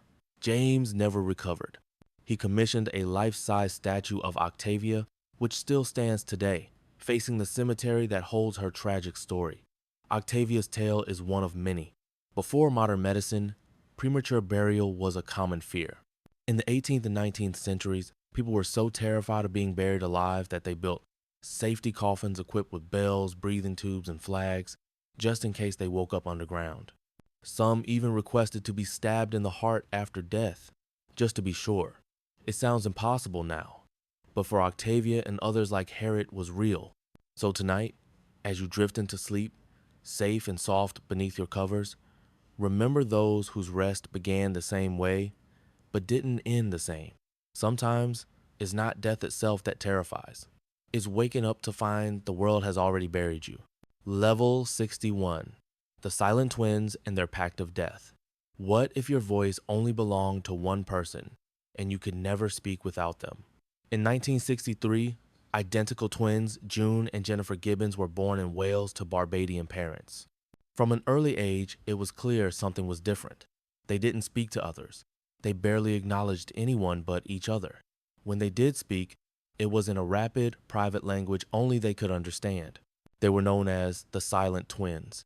As they grew, their silence deepened. Teachers, doctors, even family members none could break their bond. The twins created their own world, full of elaborate stories, diaries, and fantasies. They wrote novels together, set in dark, twisted places filled with betrayal and obsession. Their writings were rich, strange, and hauntingly mature. But while their inner world expanded, their outer one collapsed. By their teens, June and Jennifer had withdrawn entirely from society. They mirrored each other's movements perfectly. They walked in sync, ate in sync, even breathed in sync. And then they turned to crime. Vandalism, arson, petty theft, not out of malice, but as a strange form of expression, something only they understood. Eventually, they were caught and sent to Broadmoor, a high-security psychiatric hospital. They remained there for 11 years. Doctors were puzzled. The twins weren't violent, but their psychological dependence on one another was so extreme, they couldn't function apart. Yet they also seemed to hate each other, trapped in a bond too strong to break, too toxic to survive. And then, one day, Jennifer whispered something chilling to her sister. "I'm going to die. We've decided." In 1993, as they were finally being released from Broadmoor, Jennifer died suddenly. The cause? Acute myocarditis and inflammation of the heart. No drugs, no poison, no explanation. She had simply willed herself to die. After Jennifer's death, June began to speak, clearly, freely.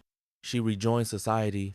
She told interviewers she was relieved, that she had been possessed by her sister, that they had made a pact, one must die so the other could live. Their story remains one of the most bizarre and unsettling psychological cases in modern history. Two minds so entangled that one had to vanish for the other to survive. So tonight, if your dreams echo with whispers only you can hear, think of the Silent Twins. And ask yourself what happens when your reflection starts thinking for itself. Sometimes the scariest prison isn't made of walls. It's made of mirrors. Level 62.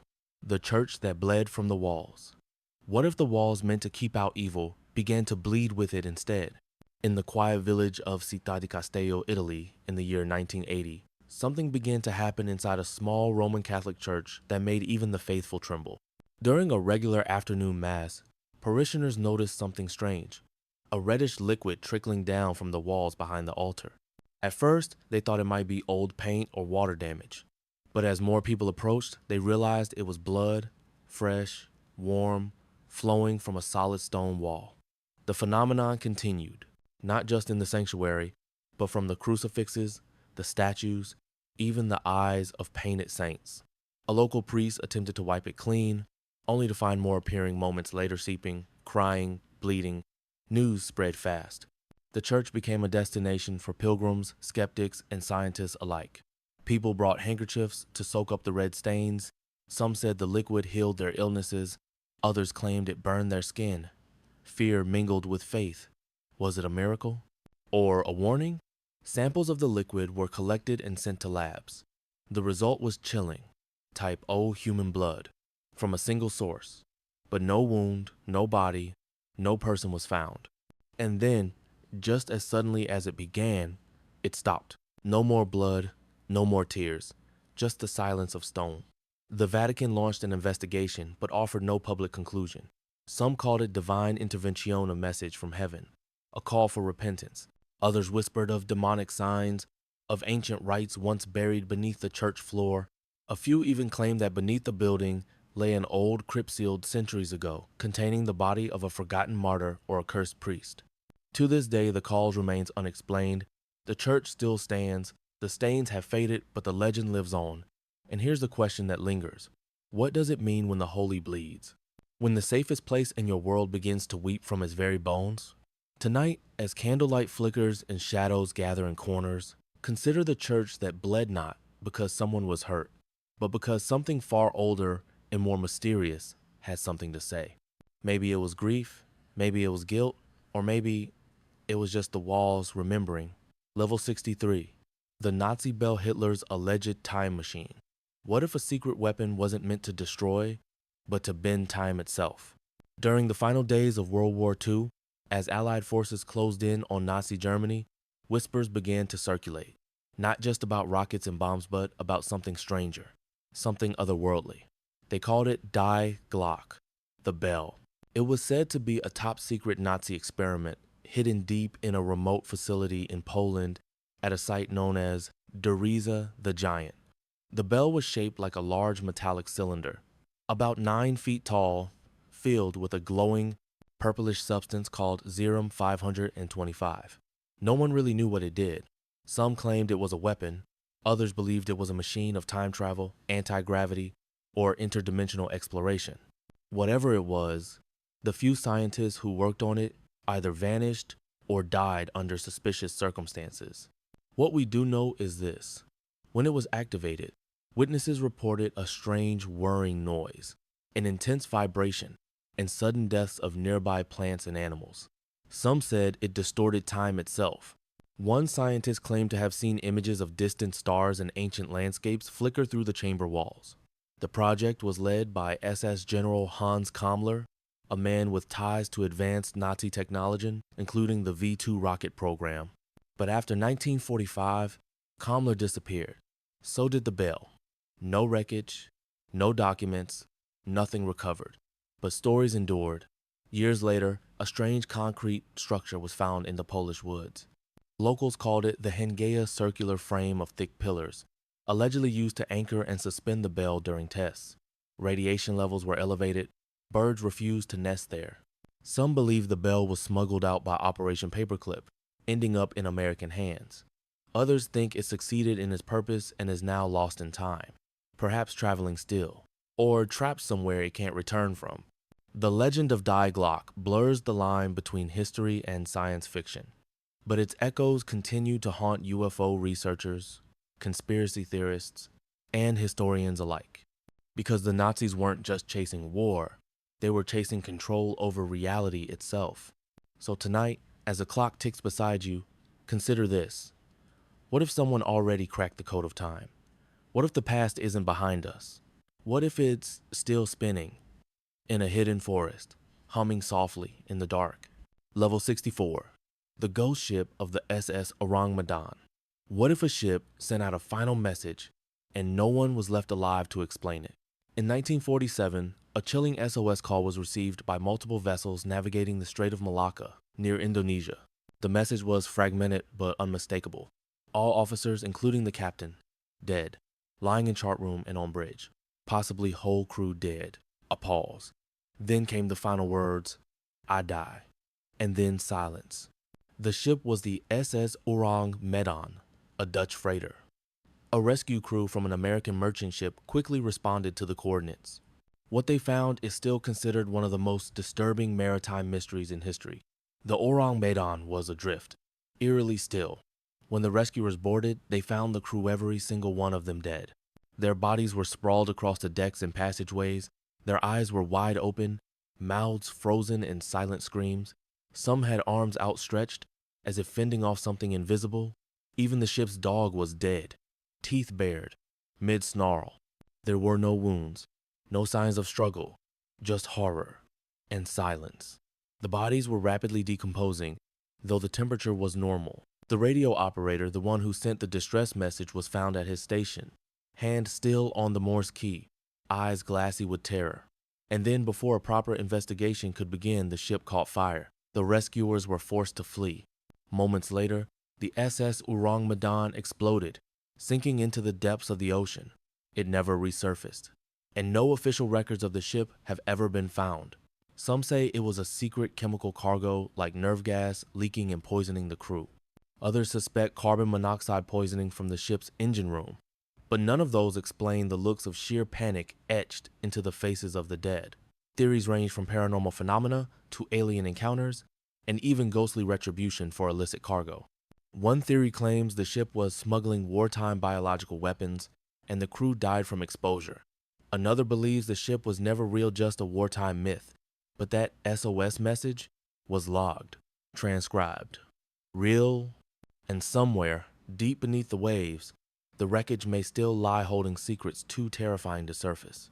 So tonight, if you hear the soft moan of wind outside your window or the creak of unseen wood, remember the ship that cried for help and then was silenced forever. Level 65. The Dancing Plague of 1518. What if your body moved against your will until it collapsed?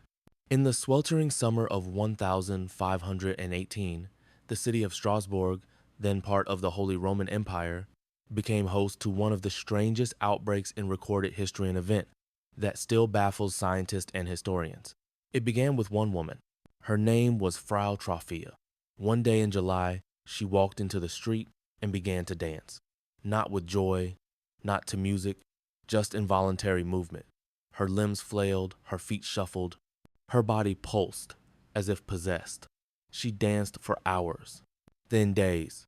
By the end of the week, dozens joined her. Men, women, even children. Some danced until they collapsed.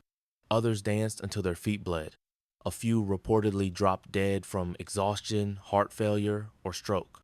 The city, in its confusion, called in physicians who ruled out supernatural causes and diagnosed the phenomenon as hot blood.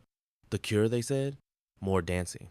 So the town erected stages, hired musicians, and brought in professional dancers, turning the streets into a surreal parade of madness. But the more they danced, the worse it became. 400 people were eventually consumed by what became known as the Dancing Plague. And then, just as suddenly as it began, it stopped. There were no lasting medical explanations, no viruses, no toxins, just a community gripped by a collective fever that made bodies betray their owners. What caused it? Some believe it was mass hysteria, form of psychogenic illness, where psychological stress manifests physically, spreading like wildfire through suggestion. The early 1500s were a time of famine, disease, and religious fear. Perhaps the dancing was a desperate escape, the body's last rebellion against a collapsing world. Others blame ergo poisoning, a hallucinogenic fungus found in moldy rye bread. It can cause convulsions, hallucinations, and illusions. A medieval LSD rotting in the food supply. Or maybe something darker. Some whispered of Saint Vitus, the patron saint of dancing and epilepsy, that the plague was divine punishment or divine possession. In other corners, rumors spread of witches, demons, and ancient curses rising from the soil beneath their feet.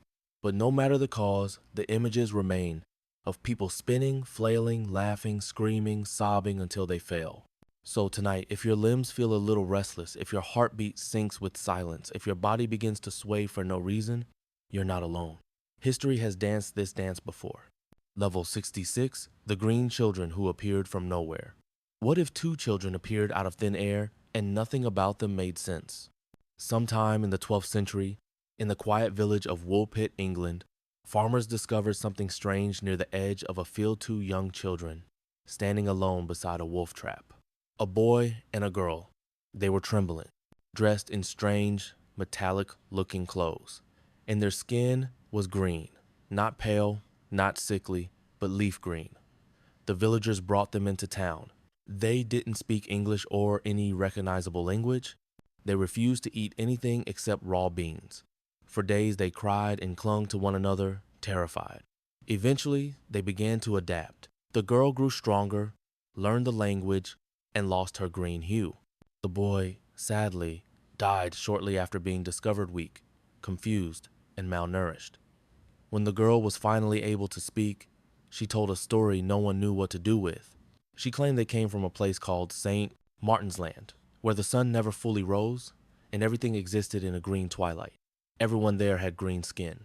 One day, while tending sheep, she and her brother heard a strange sound and followed it through a tunnel only to emerge in the blinding light of Woolpit, completely lost. No one ever found the tunnel. No one ever located another child like them. And no one ever saw a land matching her description. Some chalked it up to folklore. Others said they were orphaned children from a neighboring region, poisoned by malnutrition and chlorosis, which can tint skin green. A few speculated about underground civilizations, even alien origins that they weren't from Earth at all. But here's the part that makes the story last.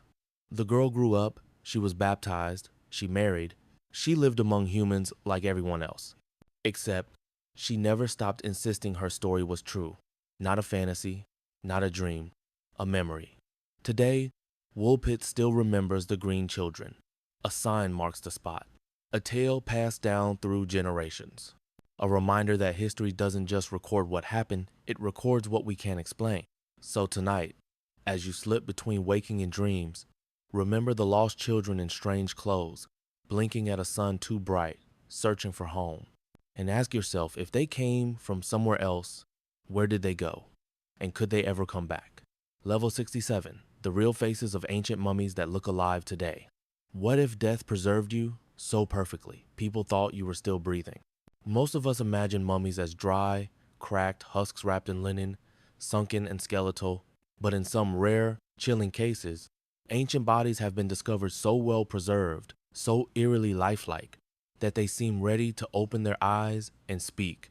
One of the most unsettling examples is Rosalia Lombardo, a 2-year-old girl who died in 1920 in Palermo, Sicily. Her father was heartbroken. Desperate to preserve her forever, he commissioned a special embalming technique from a brilliant mortician named Alfredo Salafia. The result? A body that looks like she's merely sleeping. Over a century later, Rosalia still lies in a tiny glass coffin beneath the Capuchin catacombs. Her skin is smooth, her eyelashes intact, her hair perfectly combed. Most chilling of all, cameras have captured what appears to be her eyelids fluttering a subtle, slow movement that makes it seem like she's stirring. Scientists claim it's a trick of humidity and light. But visitors aren't convinced, and she's not alone. In China, the Lady of Daixinjue, a noblewoman from over 2,000 years ago, was discovered in a tomb so airtight her veins still contained type A blood. Her skin was elastic, her internal organs fully intact. She even had undigested melon seeds in her stomach, proof of her final meal. Or consider the Inca ice maidens, frozen high in the Andes. Sacrificed during rituals, they remained in perfect condition due to the freezing temperatures. When archaeologists found them, their fingernails were pink, their lips flushed, their expressions peaceful like statues made of breath. How could the past still look so present? Modern embalming can't match some of these techniques. Salafia's exact chemical formula for Rosalia was lost for decades. When rediscovered, it included formalin, alcohol, zinc salts, and glycerine alchemical mix that created near immortality in flesh. But there's a question that lingers with every gaze into their glass coffins. If a face from the dead looks this alive, is it watching? Is it waiting? Or is it merely time refusing to erase them? So tonight, if your room feels quiet, your eyes catch a reflection too still, remember the faces who never truly vanished, preserved not just by science but by grief, ritual, and a deep human need to never say goodbye. Because some sleep is so deep, it outlasts centuries.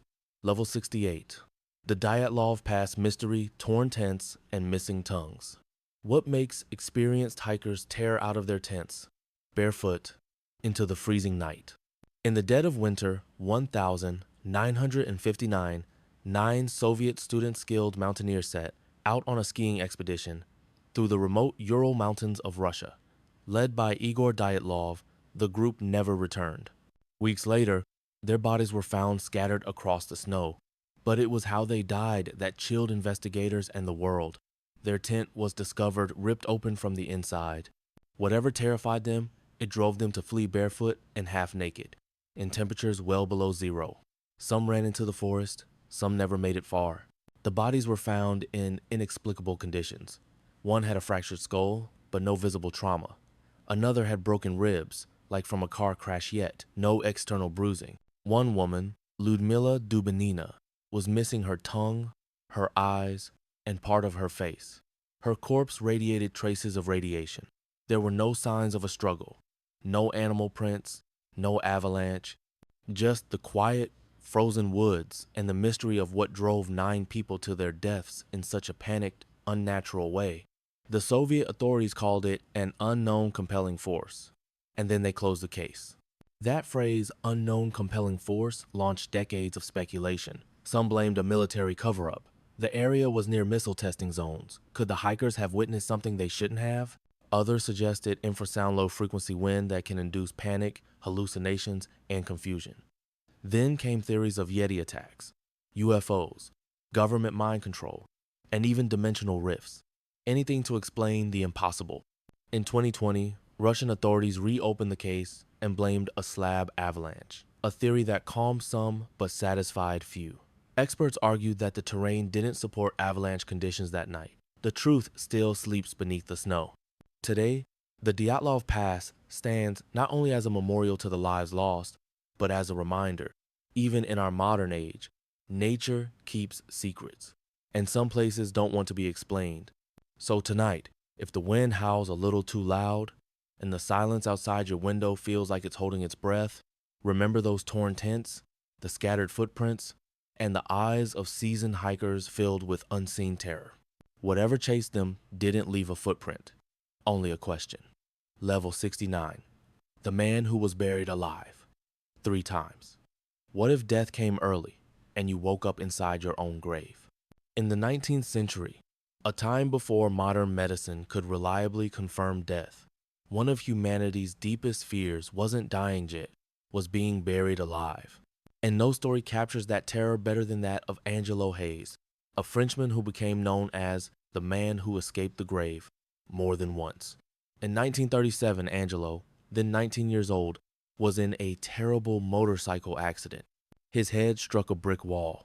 When rescuers found him, he was unconscious, cold, and without a pulse. Doctors declared him dead. A funeral was held.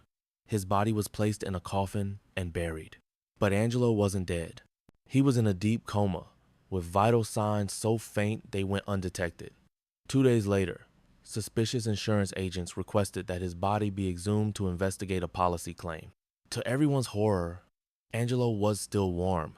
He had been breathing, barely, inside the coffin buried alive.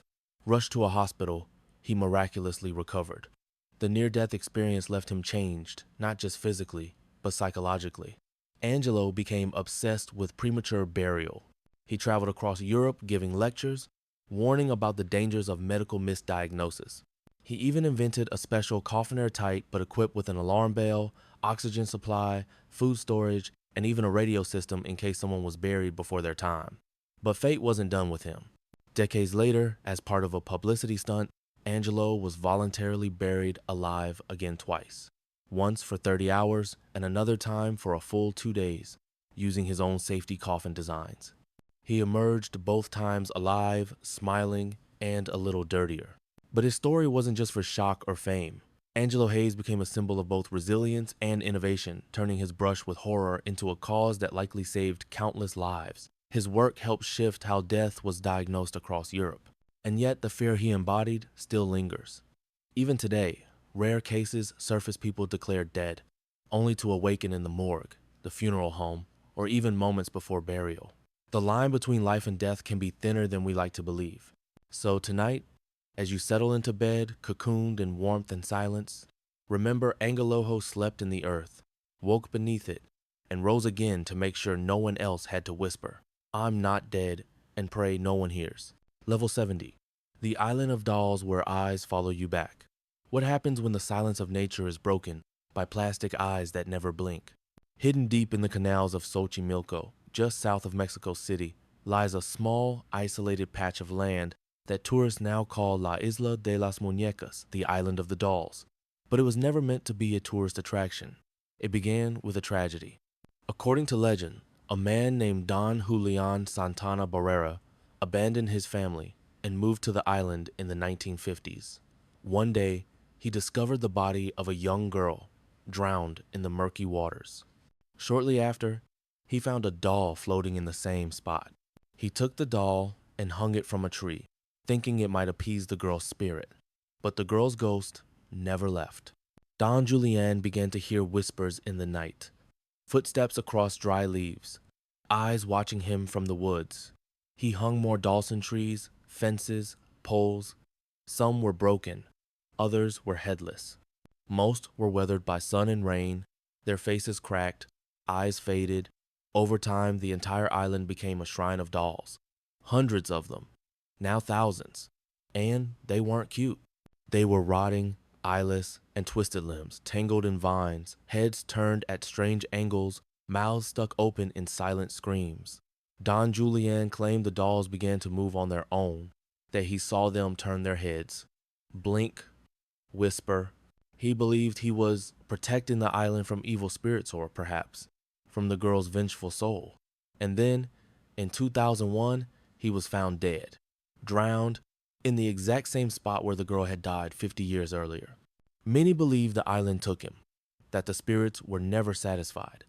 Today, the dolls still hang, suspended in silence, their empty eyes catching light as boats drift by. Visitors claim they feel cold hands brush past them. Some swear they've seen the doll's eyes shift or heard faint giggles. Others report overwhelming feelings of sorrow, dread, or the urge to run without knowing why. No one lives there now, but the dolls remain. So tonight, as you turn out the lights, glance at the toys on your shelves, the old dolls in storage, the forgotten eyes peering from childhood memories, and ask yourself, if something ever looked back, would you know? Level 71, the town that vanished overnight, the Roanoke mystery. What if an entire colony vanished without leaving a single trace? In the late 16th century, England made a bold attempt to establish a permanent settlement in the New World. It was called the Roanoke Colony, and it sat on what is now Roanoke Island in North Carolina. In 1587, over 100 men, women, and children arrived, hoping to build homes, grow crops, and begin new lives in this strange, wild land. Among them was John White, the governor of the colony, and his daughter, who soon gave birth to Virginia Dorothy, first English child born in the Americas. But the colony struggled. Food was scarce. Relations with native tribes were tense. Disease spread quickly. John White returned to England to gather supplies, promising to come back as soon as possible. But war with Spain delayed him. By the time he finally returned, 3 years later, in 1590, Roanoke was gone, not attacked, not burned, not looted, gone. The homes had been dismantled, not destroyed. There were no graves, no signs of struggle, just a single word carved into a post, Croton, and on a nearby tree simply, Crow. There was no cross or symbol of distress, nothing to indicate violence, just silence. White believed this meant the colonists had relocated to Croatoan Island, now known as Hatteras Island, home to friendly indigenous allies. But a search was never conducted. Storms and political distractions stopped further investigation. The settlers were never seen again, and the mystery grew. Some historians believe they integrated peacefully with local tribes, supported by later sightings of Native Americans with European features. Others claim they died from disease, starvation, or conflict and left no survivors. More chilling theories suggest mass abduction, witchcraft, or even supernatural disappearance. In recent decades, archaeologists have uncovered European artifacts on nearby islands, hinting that at least some of the colonists might have survived for a while. But nothing proves what truly happened. Roanoke remains one of history's greatest unsolved mysteries, a town that lived, breathed, and disappeared without a sound. And that word Croatoan has echoed through time, showing up eerily in later tales of disappearance. It was found scribbled in the diary of Edgar Allan Poe before his death. It was muttered by others in their final moments. It lingers like a ghost. So tonight, if you hear whispers through the trees, or if you feel a presence just beyond reach, remember the lost colony. They built a home and became a legend. Level 72, the cursed tomb that killed its disturbers. What if disturbing the dead meant joining them? In 1922, deep in the Valley of the Kings, British archaeologist Howard Carter made one of the greatest discoveries in history, the nearly intact tomb of the boy pharaoh Tutankhamun. Gold glinted in the darkness. Ancient treasures filled every room. The air was dry, untouched for over 3,000 years. It was a moment of triumph, celebration. But then people began to die. Just months later, Lord Carnarvon, the financier of the expedition, fell ill. A mosquito bite became infected. He died in Cairo's final word, reportedly a scream as the lights in the city suddenly went out. Back in England, his dog howled and dropped dead the same moment. Coincidence? Then others followed. Sir Archibald Douglas Reed, who x-rayed the mummy, died mysteriously. Arthur Mace, a member of the excavation team, died of arsenic poisoning. George J. Gould, an American visitor to the tomb, fell ill shortly after and died of a fever. In total, at least 11 individuals linked to the tomb's opening died unexpectedly in the following years. The press called it the curse of the pharaohs. But is there truth to it? On the door of Tutankhamun's tomb, some say an inscription was found. Death shall come on swift wings to him who disturbs the king. Though Carter denied any such inscription existed, the legend persisted. Newspapers fed the frenzy. Spiritualists claimed the tomb's magic was real, that ancient priests had bound protective spells to the burial chamber, and disturbing it unleashed death. Skeptics argued otherwise. Many of those present, including Carter himself, lived long lives. Perhaps the tomb contained toxic molds or bacteria, sealed for centuries and released when disturbed. But the psychological weight of fear, guilt, and the unknown, that's harder to measure. Even today, archaeologists tread carefully through sacred burial grounds, not out of superstition, but out of respect for what lies beneath. Because history has a strange memory, and sometimes it remembers who touched it. The tomb of Tutankhamun is now a world treasure, seen by millions. Yet that glittering chamber still hums with silence, guarded by stories, mysteries, and an ancient warning. Let the dead sleep. So, tonight, as shadows stretch across your room and old things creak with memory, think of golden coffins, sealed chambers, and those who dared open what was never meant to be found. Because some doors, once opened, never truly close. Level 73. The possessed painting that moved on its own. What if a painting didn't just stare back, but reached out? In the early 2000s, a strange listing appeared on eBay. It wasn't a haunted doll or a cursed mirror. It was a painting, a digital image titled, "The Hands Resist Him." Painted by Bill Stoneham in 1972, the artwork shows a young boy standing beside a lifeless-looking girl doll in front of a glass door.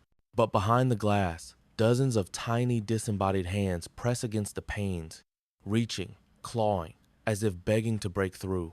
It's unsettling. The longer you stare, the more it seems to shift, to breathe. But it wasn't just the imagery that unnerved people, it was the experiences. The seller, a couple from California, claimed the painting was cursed. They wrote that at night, the boy and the doll would move within the frame. The boy would exit the painting, walking into the room. The doll's expression would change. Their children screamed in fear. Motion sensor cameras were set up and allegedly captured figures moving across the room. Buyers were warned. Do not view this painting if you're sensitive to paranormal energy. Despite the warnings, the auction went viral. Thousands of people viewed the listing. Many wrote that after seeing the image, they felt dizzy, nauseous, or overwhelmed with a sense of dread. Some claimed they experienced computer crashes, cold spots, or nightmares after looking at it. Eventually, the painting sold for over $1,000 and found its way into the Perception Gallery in Grand Rapids, Michigan, where it reportedly resides in a climate-controlled room, though even there, staff claimed to feel uneasy in its presence. The artist, Bill Stoneham, was stunned by the painting's fame. He explained that the hands represented other lives, and the doll was a guide between realities. He never intended it to be haunted yet. Strangely, many individuals involved with the painting's early exhibitions died shortly after. Coincidence? Or something else? Today, The Hands Resist Him is known as one of the most haunted artworks in the world. Some view it with morbid fascination. Others refuse to look. And tonight, as you rest in a quiet room, perhaps surrounded by framed memories or painted eyes watching from your walls, remember this. Art is meant to move you, but sometimes it moves on its own. Level 74, The Real Cannibal Village. Found by accident. What if your dream vacation led you straight into a nightmare? In the early 2000s, a team of Western journalists and scientists traveled deep into the Indonesian province of West Papua, hoping to document untouched tribes and study their way of life. They were seeking culture, wilderness, and authenticity. What they found was a village lost in time and the haunting echo of something far darker. After trekking for days through dense jungle, the team stumbled upon a tribe that greeted them with hospitality and smiles. The villagers were adorned in feathers, paint, and bone jewelry. Their language was unknown, their rituals unfamiliar, but something didn't feel right. The village had an unsettling air. Human skulls were embedded in the architecture. Bones were used as tools. Fires were built beneath large cauldrons. The elders spoke of ancestors who hunted not animals, but men. The tribe was once cannibalistic, and some say they still were. Anthropologists believe certain isolated Papuan tribes practiced cannibalism not for hunger, but as ritual justice-consuming enemies to absorb their power or to punish the souls of the wicked. Some victims were even cooked alive. The journalists documented what they could and quietly left, but stories leaked out, not just of skulls, but of flesh drying on wooden racks, of strange screams in the night, of travelers who went missing in the same jungle. Locals had whispered about these places for years. Entire sections of the rainforest were marked as no-go zones by surrounding communities, not because of terrain, but because of legends. Legends of tribes that never made peace with the modern world, who saw outsiders not as guests, but as prey. Even the Indonesian government has kept its distance from some of these areas, officially denying any active cannibal tribes exist today. Yet, every few years, tales emerge of missing hikers, of strange symbols carved into trees, and of bones found too clean to be animal remains. Cannibalism, we like to believe, is a thing of the past, but the jungle remembers. So tonight, as you stretch out in comfort, remember the canopy of trees that never see the sun and the flickering shadows that dance by firelight deep within. Because there are still places on Earth untouched by time, and in those places, the rules are very different. Certainly, here's a calm, reflective ending paragraph that wraps up Level 74. The real cannibal village found by accident, staying true to the poetic and eerie tone. So tonight, as you close your eyes and drift towards sleep, consider this. Not all darkness lives in the past, and not all stories end in museums or textbooks. Some are still breathing, hidden beneath jungle leaves and whispered through campfire smoke. Somewhere in the vast folds of the earth, old hunger stirs. And if you listen closely enough, the forest might whisper your name.